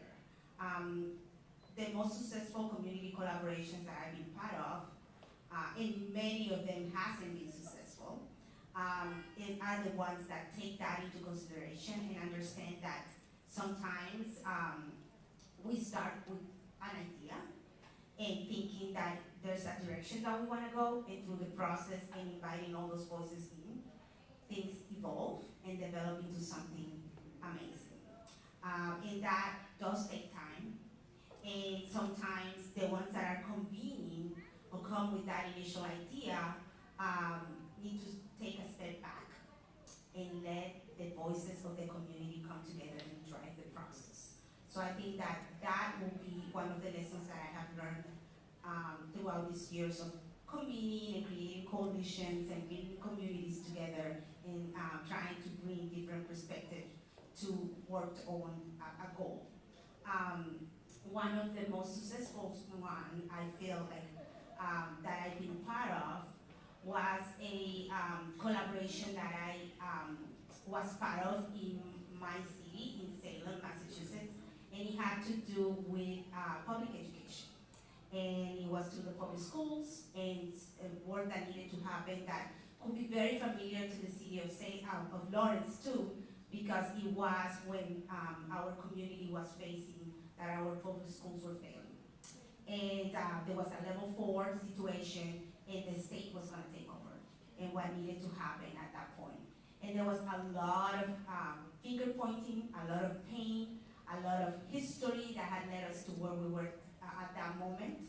And many of us coming into the collaboration were parents or grew up in the community and went to the public schools. We were results of the public schools in terms of our education, and we had experiences in what it meant for us, the good, the bad, and the ugly. But there was a lot of finger pointing in terms of like those people, and they did this to us. And we are a community that is affluent, that has resources, that had things that that are pointing us in a positive direction. How come we are in this situation as a community, as a city? And it took a lot of effort in really making room for those voices that were unheard, that were unrepresented in the moment, and those parents to have the courage to speak up and bring their perspective to the table, have those mics. All of us have accents, and we're coming from different cultures and different backgrounds, but we needed to be heard. And when we finally came to a point that other groups represented decided, okay, we can step back and let them drive that process, that's where things started to move in a more positive direction. I would say that still there's a lot of work to do, and it's been years when that happened. But from that process, there were changes that were very important and positive to our children and our community and our families. And but also there was something that was born out of that. In my participation, what I learned is that we developed a Latino leadership coalition that represented the Latino voices in the community. And from there, the coalition has grown in taking other issues that are important to the community. So there's leadership representation at different tables, and we have our voices heard. So, for me, community collaboration can mean different things, right? We can have an issue at hand, and we can look at the issue and find the different stakeholders that have anything to do with that issue and try to find solutions together. I'm part of the Latino Empowerment Council through the governor's office, through Governor Healy's office. And what we did as community collaboration, which I think is a good example of working together, is really doing a tour through the state of Massachusetts with our city. Lynn was one of those host cities where we brought people from the community to talk about what are the issues that are important to them. In order to do that, we moved from city to city to city to city. We did outreach. We made sure that we informed everybody that we were holding these community forums. And then we compiled a set of recommendations that we delivered to governors, to the governor and to the lieutenant governor. I think we submitted about 96 different recommendations. We divided the work among housing equity, workforce development, food insecurity, all of the different topics that we found were categorized within the conversations that we found. And I believe out of those 96 recommendations, about 16 have turned into some kind of action through the administration. So I think that's a good example of getting people's voices together, making sure that you document it, making sure that you deliver it to the right effective people who can actually enact change. Because part of what I feel in our communities, and I think Rosario can, and Faustina can attest to this, is that we spend a lot of time talking, but it doesn't seem that we have the right people to deliver what what our findings are, and it doesn't go anywhere, and it becomes frustrating because it's like a dog chasing its tail. Right? It's like you do and you do and you do and you do and nothing happens. And that's when you lose people in these coalitions because it's, action paralysis. We spend a lot of time talking. So I think that part of a successful community coalition is that it's results driven, that you have a strategy, and even if it goes poorly, like if you don't achieve the goal, but if now you know how to do something better, then that is a goal that you've achieved. Now we know we can't go this way, we need to go that way, and we're going to do it different next time. But it can mean different things to different people. That's what it means to me. It's so interesting that you just mentioned we do a lot of talking and not enough action. Just right before this panel, I'm a city councilor here in Lawrence, and I was literally I posted something on social media about an incident that I just learned about that happened in my district this morning. And I'm frustrated, I'm like, we're talking so much and not doing enough. And I'm listening to you, I'm like, yep, I was literally just saying the same thing. Thank you for that. Absolutely. Thank you also for being on this panel. I'm really humbled that you're here. So for me, I want to share a professional experience and a personal experience about what community collaboration means to me. As I mentioned, as somebody that grew up in Lynn, didn't see myself in city government at all represented. I never thought I would work in city government. When I started my job, one of the things I noticed immediately, even though we are 60% Spanish speaking in Lynn, none of the signs in the building were in Spanish. A bunch of people in the building didn't speak Spanish. People would walk around in circles, get tossed around from office to office. No one was willing to be like, I don't know what you're saying, but I hear ticket. Maybe you have to pay a ticket. Let me walk you where you need to go. It was just like, this is not the office, get out.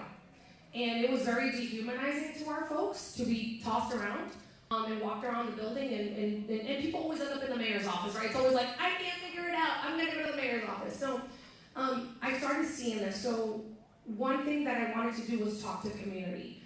what is it about this building that doesn't feel welcoming? So I had many conversations with our Spanish-speaking community. I would just walk into bodegas and I'm like, do you all go to the city hall for, what are you going for?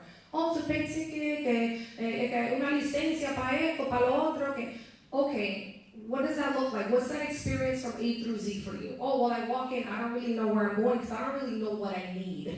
If I need to expand on my business, I don't know what I need. Oh, I need a liquor license, but just one day because I'm going to have an event. So one, education was really lacking, and just point of entry. So one of the things I advocated for at the time, thankful to Mayor Tom McGee at the time, who was like, girl, do what you gotta do. I was able to advocate for $500,000 of ARPA funds to be dedicated just for language access. I made a case to the council, and they gave me $800,000 for language access. We were able to hire multiple interpreters and beyond Spanish, Haitian Creole, Arabic, and Khmer, which is the language of Cambodian people in Lynn. And now we have a language access coordinator. Now we're about to hire a full-time Spanish interpreter who starts hopefully in a couple of weeks. So I think driving your own experiences to create change too, because I think for a lot of it, when you're saying, well, they're saying this, they're saying, I'm saying this. This was my experience coming into this building with my mom. Like, they can't deny your lived experience when you are working there side by side, shoulder to shoulder with them. The second experience I want to talk about, which is why I was so emotional during Jorge's talk, is my cousin was murdered a year ago in Lynn. Jandele Delia. I don't know if people heard about it, but it was an Essex Street shooting where multiple victims, there was a drive-by shooting, there was multiple young people shot in my grandmother's backyard, porque uno sabe que la casa de abuela es sagrado. So having this violation of a sacred space in your own community where you were raised and you never thought this would happen to you and your family because you did everything right and you've never been involved in these things. I'm putting quotes around it, right? Because to Jorge's point, we all end up in these circumstances because life or fate drives us in a particular direction. Till this day, the young people that committed this crime, they were caught not too long ago, but two of these people, 14 and 15. I'm gonna just let that sink in. 14 and 15 years old, whose brains aren't even developed, took my cousin from me. I want to be angry. I want to be angry at these young people, but now we lost a lot of people. We lost my cousin, and we lost these young people to the system. So when we talk about community collaboration, I just want to tell y'all, my community has shown up for me in ways that are unimaginable, in ways that make my hand shake. We started a scholarship, the Nandele Scholarship, in behalf of my cousin's name because we want to keep his legacy alive. This was a young person, an entrepreneur, who wanted to scale his detailing business, was pursuing business at Bunker Hill College, had just been on the dean's list the semester before. And we've had a car wash to raise money. We've had another event at the Commons, Lynn Commons. And the way community has shown up for me and my family, that's community collaboration too. How we show up for each other in a time of tragedy also is community collaboration. Because sometimes we're so quick to ask why. I can't tell you how many people in my inbox, era ganguero, ¿y por qué pasó eso? En algo estaba metido. I'm like, y'all want to fight? We can square up. Because I'm going to tell you right now, my cousin didn't deserve that. I don't even care if he wasn't again, which he wasn't, but even if he was, no one deserves to take the life of someone else. Period. That's the end of the sentence. So thank you. So before we get into the targeted questions for each of you, I just want to say, I think Jay knew what he was doing with having you ladies be the last panelists of this 3-day event because you guys are killing it. I'm like so inspired right now. So we're going to start out with Rosario. Rosario, I'm so excited to ask you these questions. I've been having you on social media for a long time, and I've seen all the work that you've done, and I definitely think you're a strong woman that we look up to, so thank you for everything that you do. So with that, how in your work with Raw Art Works, how has art played a role in fostering community collaboration and engagement, particularly in BIPOC communities? Thanks again, and thank you for that question. I'm going to start with saying something that I started to mention earlier when I introduced myself. Art has been central in my development. And I truly believe that artists are the voice of our communities. They are the ones through creative expression that really show how the community feels through their art. Call it music, poetry, spoken word, any forms of writing, any visual arts, film, throughout history, artistic expression has really been the voice of the times. And if you notice, when there's turmoil in communities or there's power dynamics and there's a person that wants to be in power and want to control, usually what they first control is the creative expression. They control the journalists, they control the artists. So for me, the work with fostering opportunities and space and a platform for artists is a work of social justice and is a work of representation. So with that said, the work that I'm leading at Raw Art Works is focusing on that, working with our young leaders in the community. We do our work through a model that is in the intersection of creative youth development and mental health support. So we work with therapists, expressive art therapists, to do our work. So when there was I mentioned earlier about mental health and facing some of the challenges that as a community, through generations, we have inherited in terms of like mental health and our wellness. That is the work that we are doing through the arts. And we serve a community that is BIPOC, Black and Brown, mostly Latino, and through that we serve very low income to low income families. So we are doing work that focus on using the art as a tool for fostering belonging, creating opportunities for connection, creating opportunities for self-expression. We start exploring identity by the I am, and then as they continue working through that and finding who they are and identifying themselves within their community, their families, then we move into we create together, and that creativity is fostered, and we start introducing different ways of using art as a way of creative expression, but also as a way of addressing trauma and understanding why we feel the way we feel, what are some of the things that we can share and that we feel that through sharing we can heal, and then start to focusing more on that voice, about finding the voice. So then finally, as they continue on, then we say we catalyze together.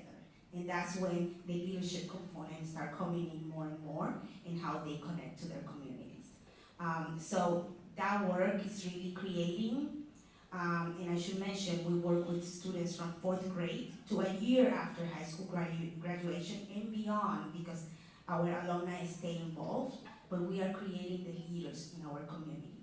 Now we have alumni, graduates of our program, that are running organizations, that are the head of museums, they have their entrepreneurs, they have their own businesses, they're leaders in many different spaces, and they are taking those tools of the I am, and I identify with who I am, and I'm strong in who I am, and know where I'm going, and then we connect and we create, and then we catalyze together. So that's why we feel that our mission is so important, because it's addressing that pandemic of mental health and illness that we have in our communities, and really getting our youth to a point that they can have the tools to deal with that.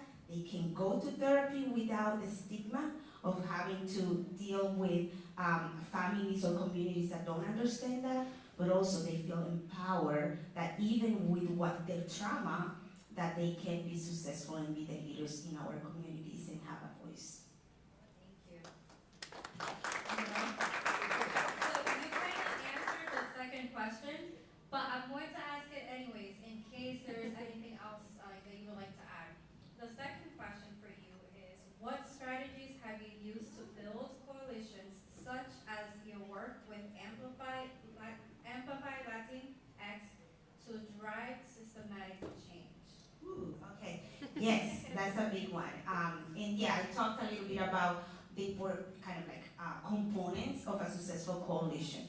But I would say my previous work was with a statewide coalition of Latino leaders, Latinx leaders in Massachusetts. And that work focused on advocacy. So some of the work that even Carolina mentioned with the governor's office, council, was part of that.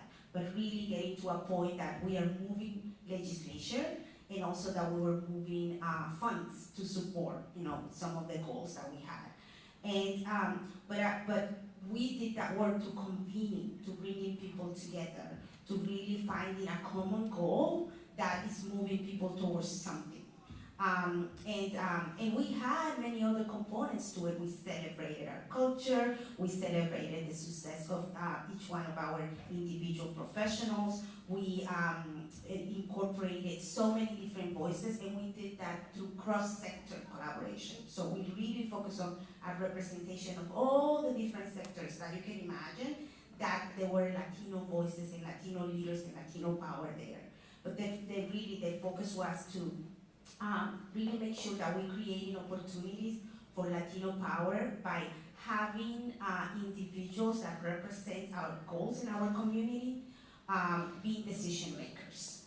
We have to have the decision makers in the room so we can move our goals forward and get to something, not just the talking. So with Amplify Latinx, we work very good at convening everyone and give them a call to action.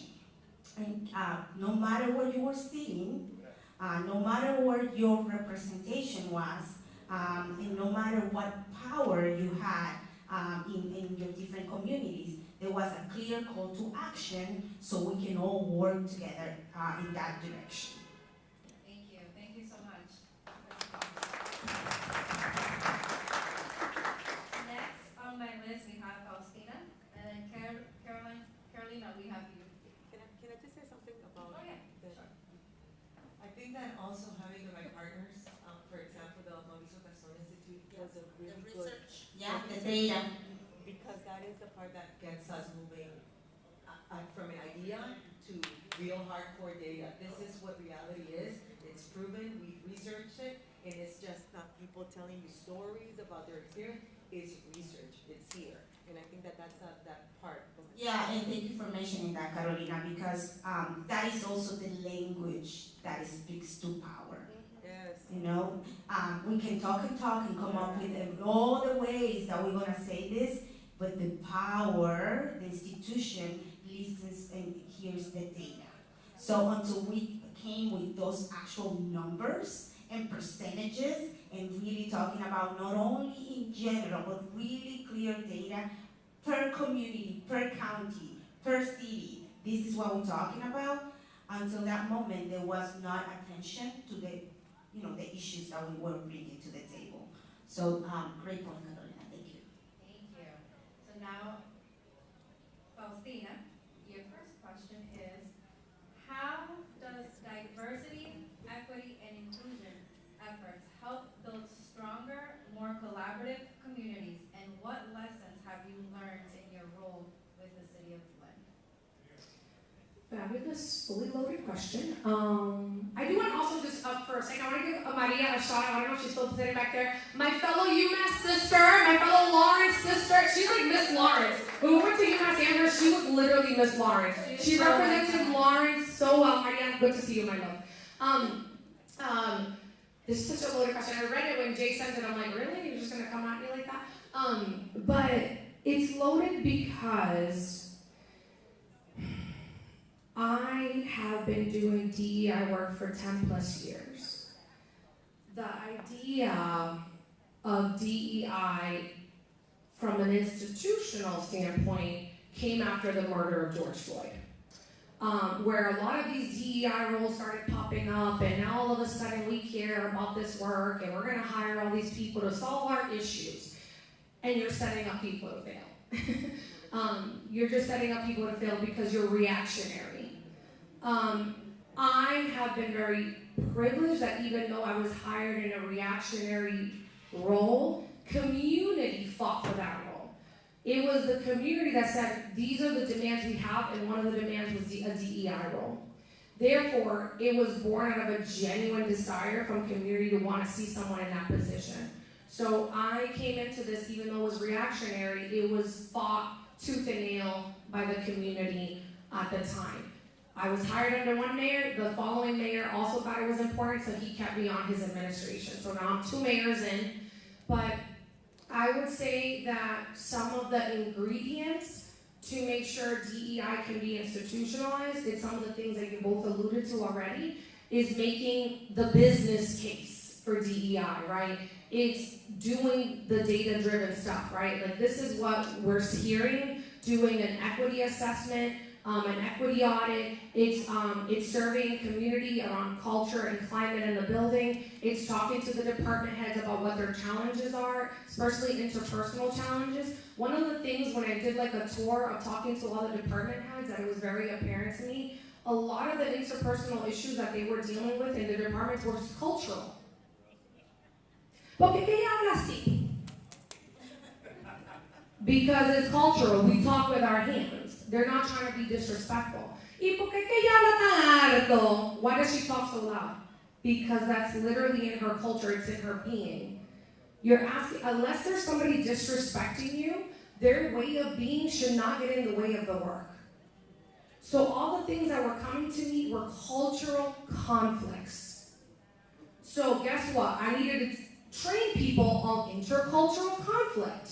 What does it look like to have cultural competence, first of all? How do you recognize where there's a cultural conflict happening? And then how do you resolve it? So that you can move forward.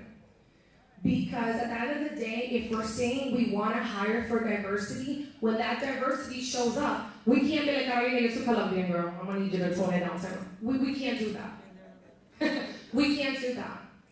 And we're really blessed in the city of Lynn. 2/3 of in the last year, 2/3 of our hires have been BIPOC folks, mostly Spanish speaking. And with that, we have to deal with the consequences of that, the experiences that they're having. We can't say we want to hire all these folks and then not have department heads or managers that are now ready to manage those folks. Because we're not going to ask people to come here and not be their authentic selves. So I think some of the lessons I have learned is make the business case, then back that business case with actually doing the work, which is hiring the people you want to hire, and then educating people. And those things don't have to happen in that same order, right? Some of these things are going to be out of order just by the nature of government, but really having to make sure that all those things are aligned somehow. Thank you. So,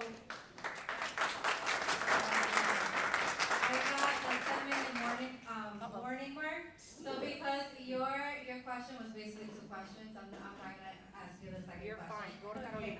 So Carolina, we have for you, how have your experiences in human services and nonprofits informed your approach to addressing issues like food insecurity and housing?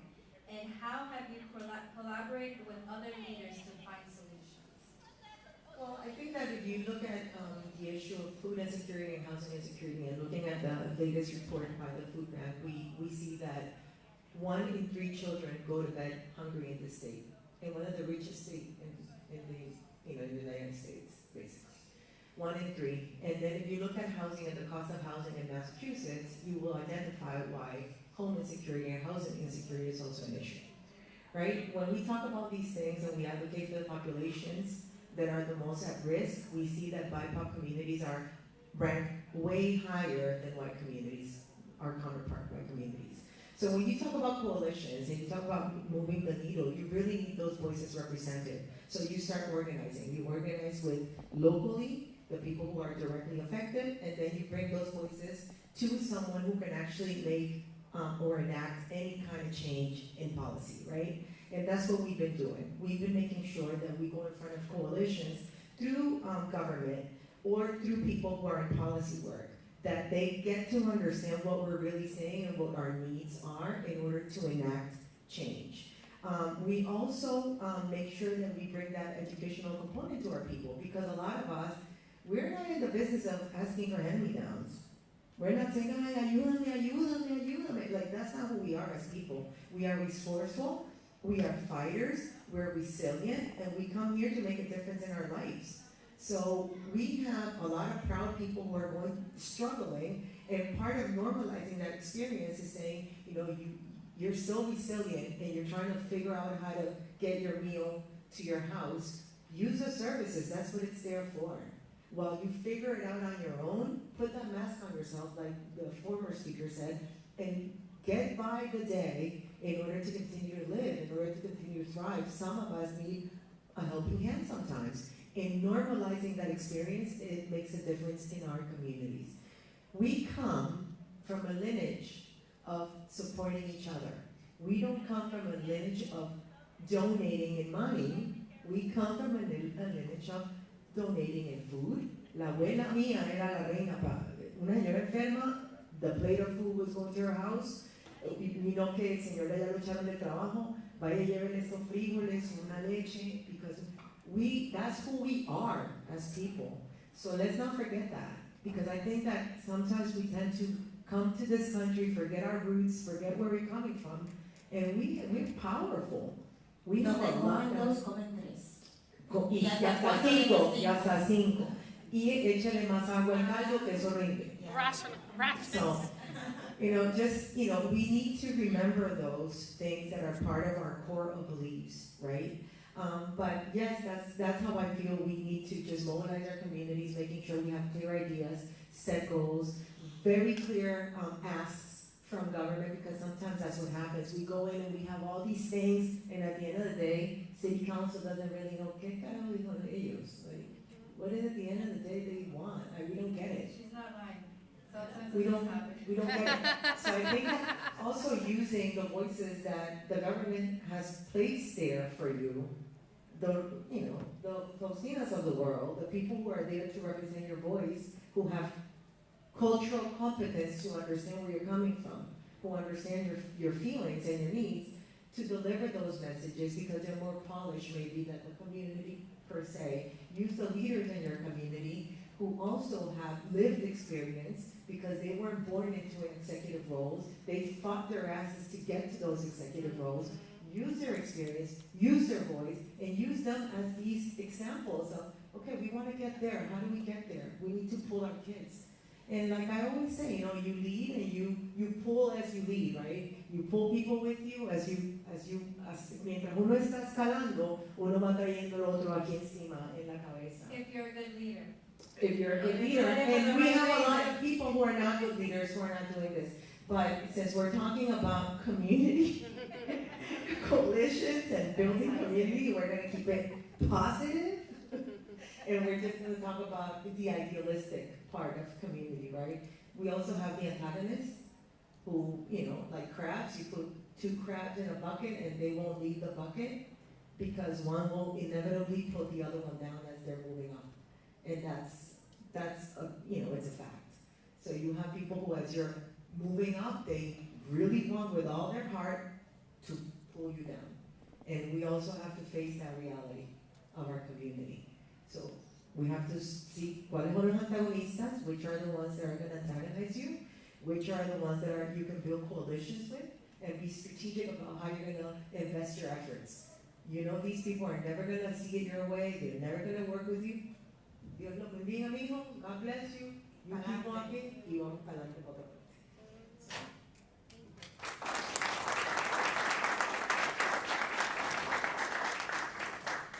So we do only have 5 minutes left. But I wanted to ask one last question for all the panelists. If you could share one piece of advice for someone looking to lead a collaborative effort in their community, what would it be?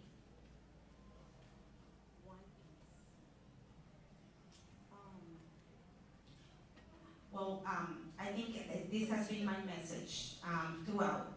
I come from grassroots, organizing. I always believe the core of the work starts in the heart of the community. So I would say that, start there. That is the space where the true fields of the community are gonna come up. You're gonna get a clear understanding of where the issues are, and then being able to move in that direction. But if you don't have the community behind you, nothing else is gonna come. And I'll say always include the artists as part of the conversation.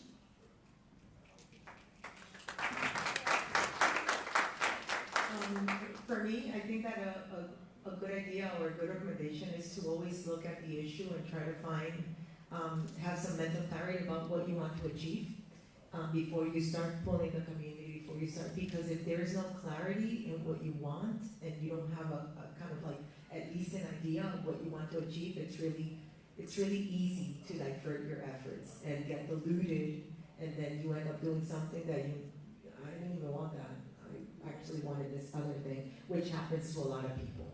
So I think that having that mental clarity to be able to then translate it into either a group of people who are like-minded, who understand the issue as you understand it, and then want to move the needle forward is critical. So I think that planning has to take some of that effort and time. Can you repeat the question? Sorry. If you could share one piece of advice for someone looking to lead collaborative efforts in their community, what would it be? I think every collaborative effort looks different, but I just want to say one thing. It's for whatever collaborative effort or whatever thing you're trying to do is show up. Show up for each other, show up for community, show up for people, because then they're going to show up for you. I think too often we're so critical and we sit behind a keyboard criticizing and we don't show up. And Lawrence is not much different than Lynn. In many ways, I mean, this is little DR, but I feel like we're also little DR, little Guatemala, but we are a multicultural Spanish and Colombian, but we are majority Spanish-speaking, majority Latinos communities. And literally, what Carolina was saying earlier, I think we forget that root, like what our ancestors used to do, which is like you show up for people. It takes a village, and it was literally a village. It was literally a village raising our grandparents, our great-grandparents, and I think, obviously, that looks differently today, but how do we evolve with those same norms, with those same beliefs to show up for community? So often we want to look away when bad things are happening. Oh, porque no es mi familia, que no es mi business, que yo veo ese carajito en cosa malo, and I don't want anything to do with it. Or you see a kid going down the wrong path, that's none of my business. But it is your business. This is your community. This is your community. Those 14, 15-year-old kids that took my cousin's life, someone saw them doing something bad. They didn't wake up one day and say, I'm going to shoot up a party. The irony of whatever that was is incredible. Incredible timing. But I just want to say, show up. It's been the hardest year of my life working in the city that took my cousin. And I have to show up every day with a smile on my face, go to work, do my job. 9 months went by and we didn't have anyone in custody. I started to lose faith. I wanted to flip tables, and I'm over here working for the mayor. Like, what can I do? I gotta be professional. Meanwhile, I have my whole family on my back. But tú no trabajas para ellos porque no tienes respuestas. I had to be patient. I had to trust in the process. And while that was happening, people were showing up for me and my family. Show up for each other. Period. That's it. I want to say thank you, Rosario, Carolina, and Faustina. I think I can speak for the three of us. We're very inspired.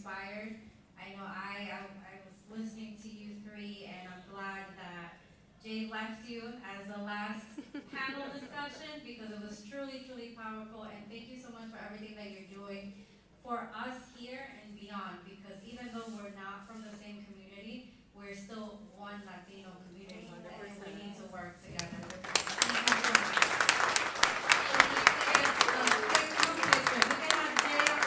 Come to the stage real quick.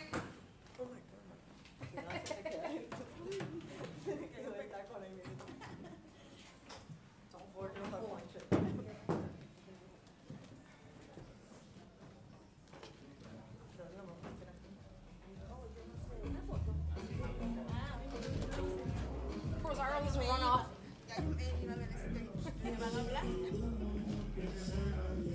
Where are we looking? What's happening?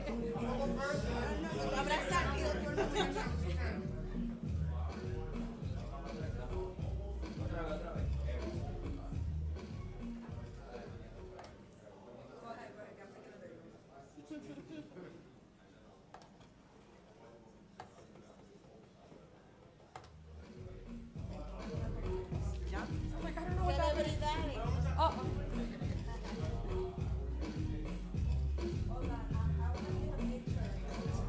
Oye, María. Wait, María wants to get in.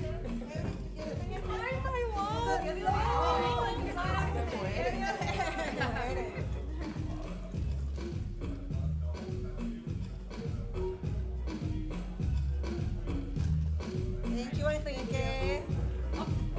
El esposo, el esposo.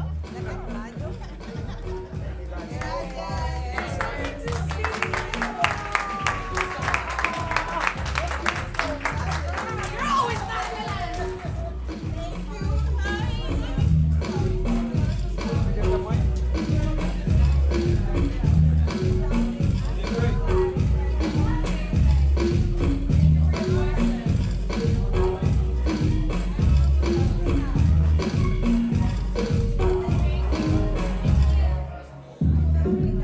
Yo sé que tú no pensabas de mí, porque no sabes que yo te hago feliz.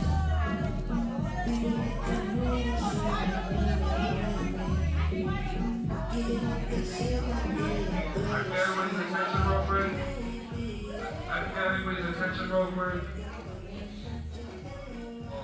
I'd like to give a huge shout out to Faustina and her story.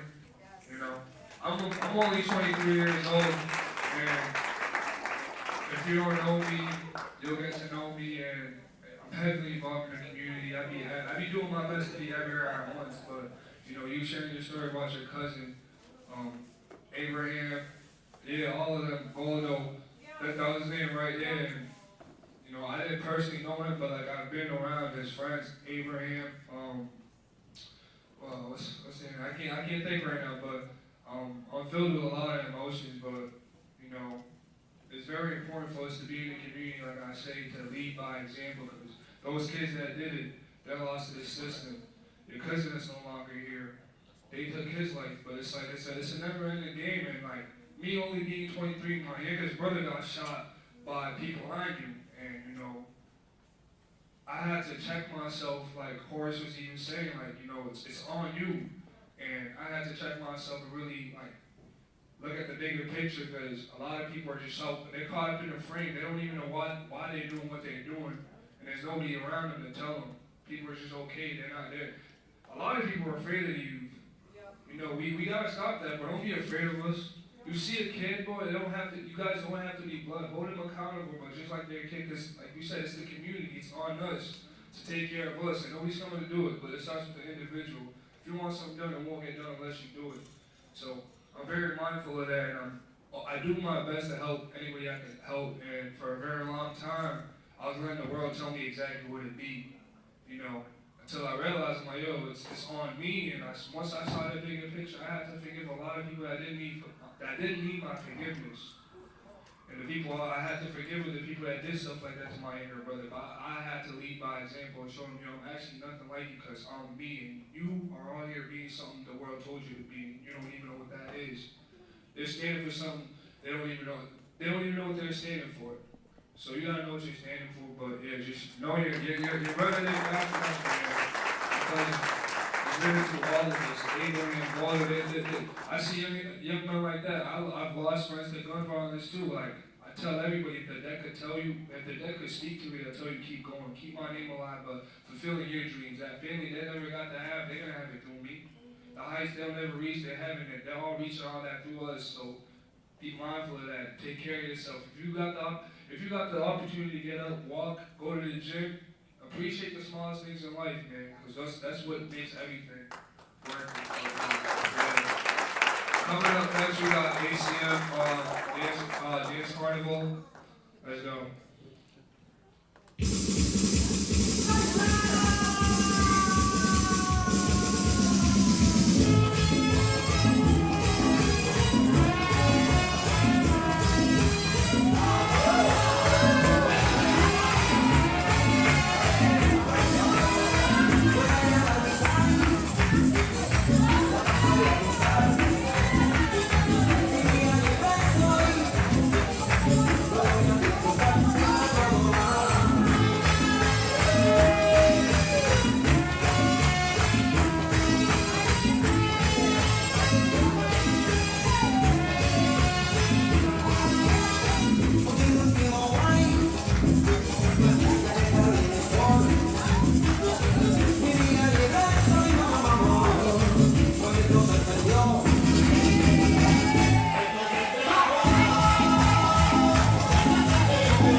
We can get everyone on the stage to get a group picture. Everybody, come on. Let's get everybody up here. We gonna get a group picture. We get everybody in the crowd. Make your way to the stage. Gonna be right here.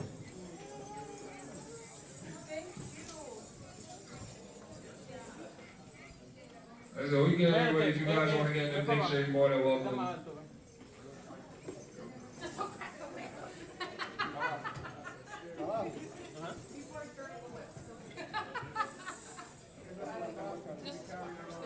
Man, guys, you guys gotta get together.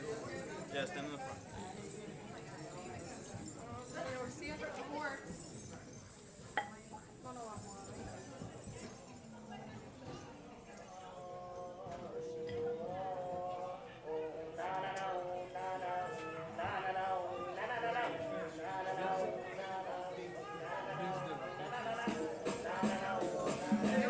starts like this song.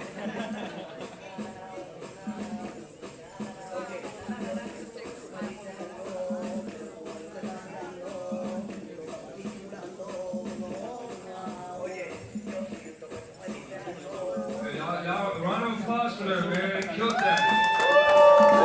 Let's go.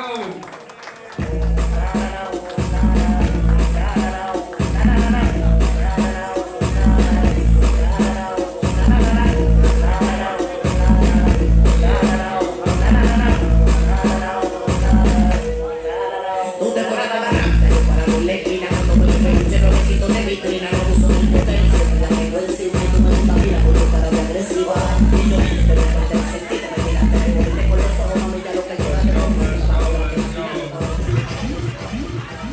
This is our last performance. We got my boy Big Dilla coming straight out of Lawrence. I want to give a huge shout out to Boston Foundation as one of our main sponsors, man.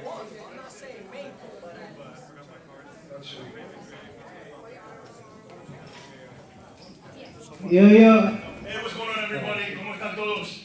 Buenas noches, me llamo Beto Casado, Vito Casado. Soy el director de Shifting Power y Advancing Justice en la Fundación de Boston. Como representante de la Fundación, nada más quiero darle gracias a todos, a la comunidad de Lawrence, a todos los líderes y la juventud hoy que están celebrando la riqueza cultural de esta ciudad. Nosotros en la Fundación de Boston queremos que, seguir invirtiendo en todas las oportunidades comunitarias y esta obra tan bonita. Muchas gracias por la oportunidad. Gracias por el placer. Gracias por darme un sponsor. Muchas gracias. Big Dilla, man, take over. It's you. This is our last performer, man. I appreciate everybody for pulling up. Shout out Jamie putting this together. Minds of Purpose. Let's go. Yo, make some noise for yourselves, man. This is a crazy event. Like, God bless everyone who put this event together because y'all showed out for everyone in the city. People outside of the city showing love and everything. And it's a beautiful thing to see. Now, unlike the other panels I was here, I'm not really good at talking too much, so I'm going to do what I'm good at. So I go by the name of Big Dilla. I'm from Lawrence. I'm 25. I went to school in Lawrence High School. I graduated NECO Community College 2 years ago. So I'm very much a part of this community as everyone else that performed and gave their speech and everything else. So I'm performing a few songs. Hope everyone likes it. Yeah, stay on the road, yeah, what? And I just wanna grow, yeah. Got niggas running up a mile. I've been putting in the work while I'm off shit. Living the life that I wanna live now. Just hoping everything will change with the storm. Feel like you're running on others around. Going on there while the towers. Split much time kind of focus. I can never waste moments on doubters. Then you can take up some shit while the work ain't never be shouting. I'ma live by the example and there's nothing they can do to stop it. I'm up in the store waiting for the set. You cannot run a place, you get upset. But down below it for some time. Then I'm showing up and I haven't broken sweat. All of these things become black or white, but you earn your stripes to earn a check. Oh, I'm the official, I'm bound to break. As long as they follow the net, open I can't miss. Everything could be a hit or miss, but I won't know until I'm keeping it in. When I see you shine in the evening, guess it makes me convenient. And by the time they see me, I'm paying attention, it's gonna be the reason. You never know till it's established. I'm suffering so much, you would think I'm an addict. Only reserving the passion. Did all that work just so that it's gon' pass it. But how can I feel when no one's around? To tell what I live into a sound. Real life where I need it, what's running up a mile. I've been putting in the work while I'm off shit. Living the life that I wanna live now. Just hoping everything will change once the storm hits. Instead I keep running one others around. I'm going on there while the towers. Spend too much time trying to focus. I can never waste moments on doubters. That's up to wild and the work can never be shouted. I'ma live by the example and there's nothing they can do to stop it. Yeah. Yo, now we all work and try to run to get to the next spot in life, but sometimes you gotta work for yourself. So if you get sick and tired of working a job, you just gotta know. Now sick of grinding up a mile. Sometimes it's hard, but you still gotta keep going. You just gotta remember, just hope that everything will change when the storm hits. I'm going on live while the towers. Alright. Thank you. I'm gonna need your energy for this one, alright? The second half of the song. Go ahead.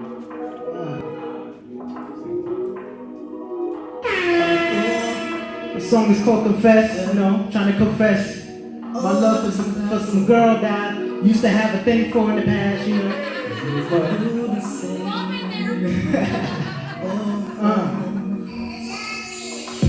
So baby girl, there won't be another. I always been expecting that you know everything. This is my fault that we're not together. I clicked the phone round and I was back to the scene. Ever since we stopped talking, my feelings got so cold for these women. Guess if I love within me, it's even love when I'm not meant to be. So my pockets is opposite, so we just gon' living life for my tempo. You did the most when you was on my level. Your roles switched up and now we don't speak no more. Or hook up no more. Nowadays I skip the small talk and get to what we doing. Wasn't me, but you see something I wasn't doing. It in Texas, how I do it, yeah. Always knew that we were not forever, but I wanna see you for the first time, yeah. I really know who's for me. I used to not can't see past you. You cut me off when I had nothing. Because I got more work to do. I should've known that this was coming, but I was stuck on what we was gonna do. And since we never had time, I gotta take my L on you.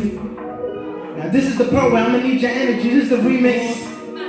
So if anybody, everyone in the front, anybody in the back, stand up. If y'all sitting down, I'm gonna need y'all blood flow for this one. Yeah, yeah.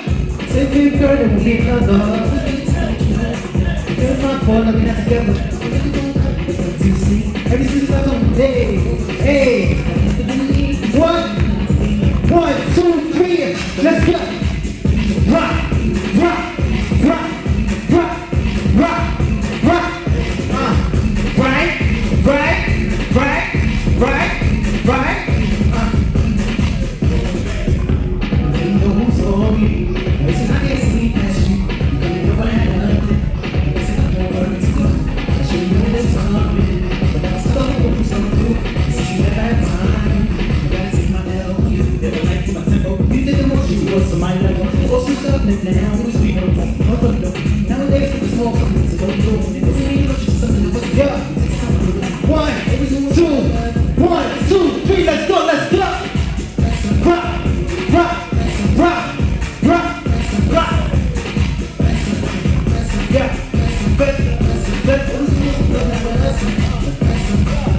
Yeah. Thank you.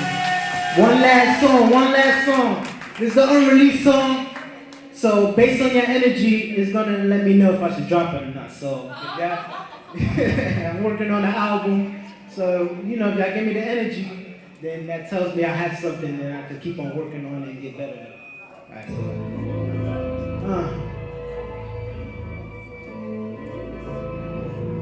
Yeah.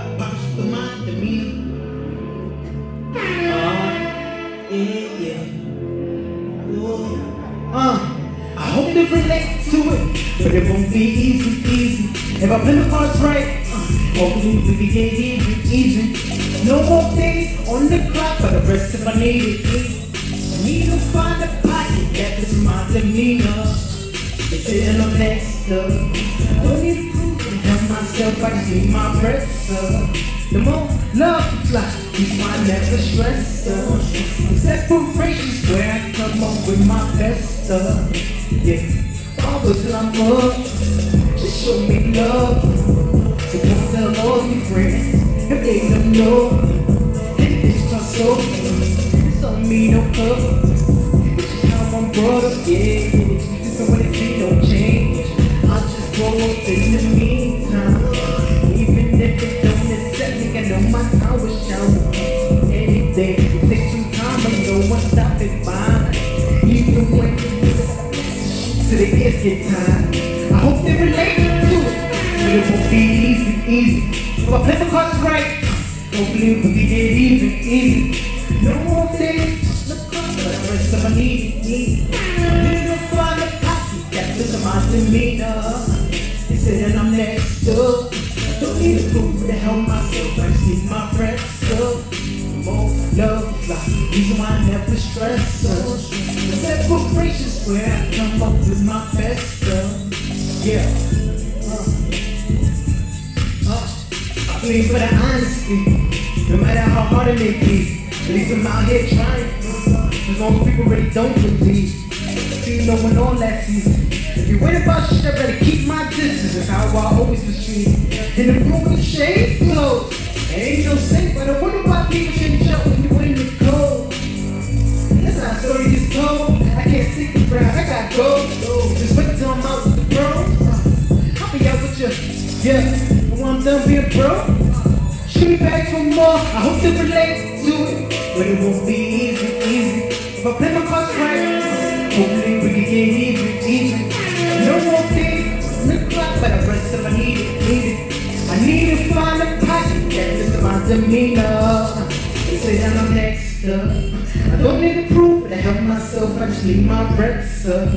No more love like reason why I never stress up. The separation's where I come up with my walk until I'm up. Just show me love. Yeah, that's it, thank you. Thank you, I appreciate it. I go by the name Biggs Dilla on Instagram, Biggs Dilla Official, BIGZDILLA Official. And on Twitter, Biggs_Dilla_. Thanks for having me, everyone. Shout out my dog Biggs Dilla, man. Shout out J Purposeful. 3-day event. Man, shout out Minds with Purpose, man, putting this together, bringing all this together, man. All the near cities. My man set up the plan, we came to play. All right. How y'all feeling? Everybody? I just want y'all to know the last 3 months have been nothing but educational, challenging, but in a good way for sure. The amount of amazing people I've been able to meet, Faustina, the rest of the panelists, the moderators, it's been incredible. That's honestly my favorite part about it. You know, the hard work is nothing for me because I like to work hard anyways. If you know me, I take 6 classes at a time. I'm doing 3,000 programs at a time. That's who I am, but honestly, this wouldn't be possible without each and every single one of y'all, so I appreciate the team that's been supporting everybody. Love, and wait for next year because we're coming 10 times bigger and we're gonna keep growing. So appreciate everybody who's been supporting Minds with Purpose for the last 5 years as well. It's, you know, being an entrepreneur is not easy. Being a father and an entrepreneur is even harder.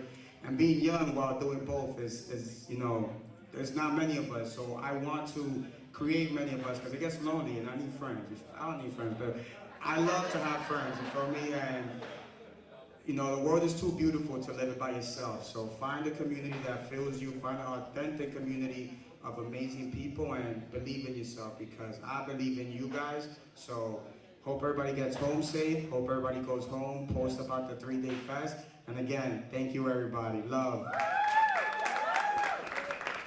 What song you got for me?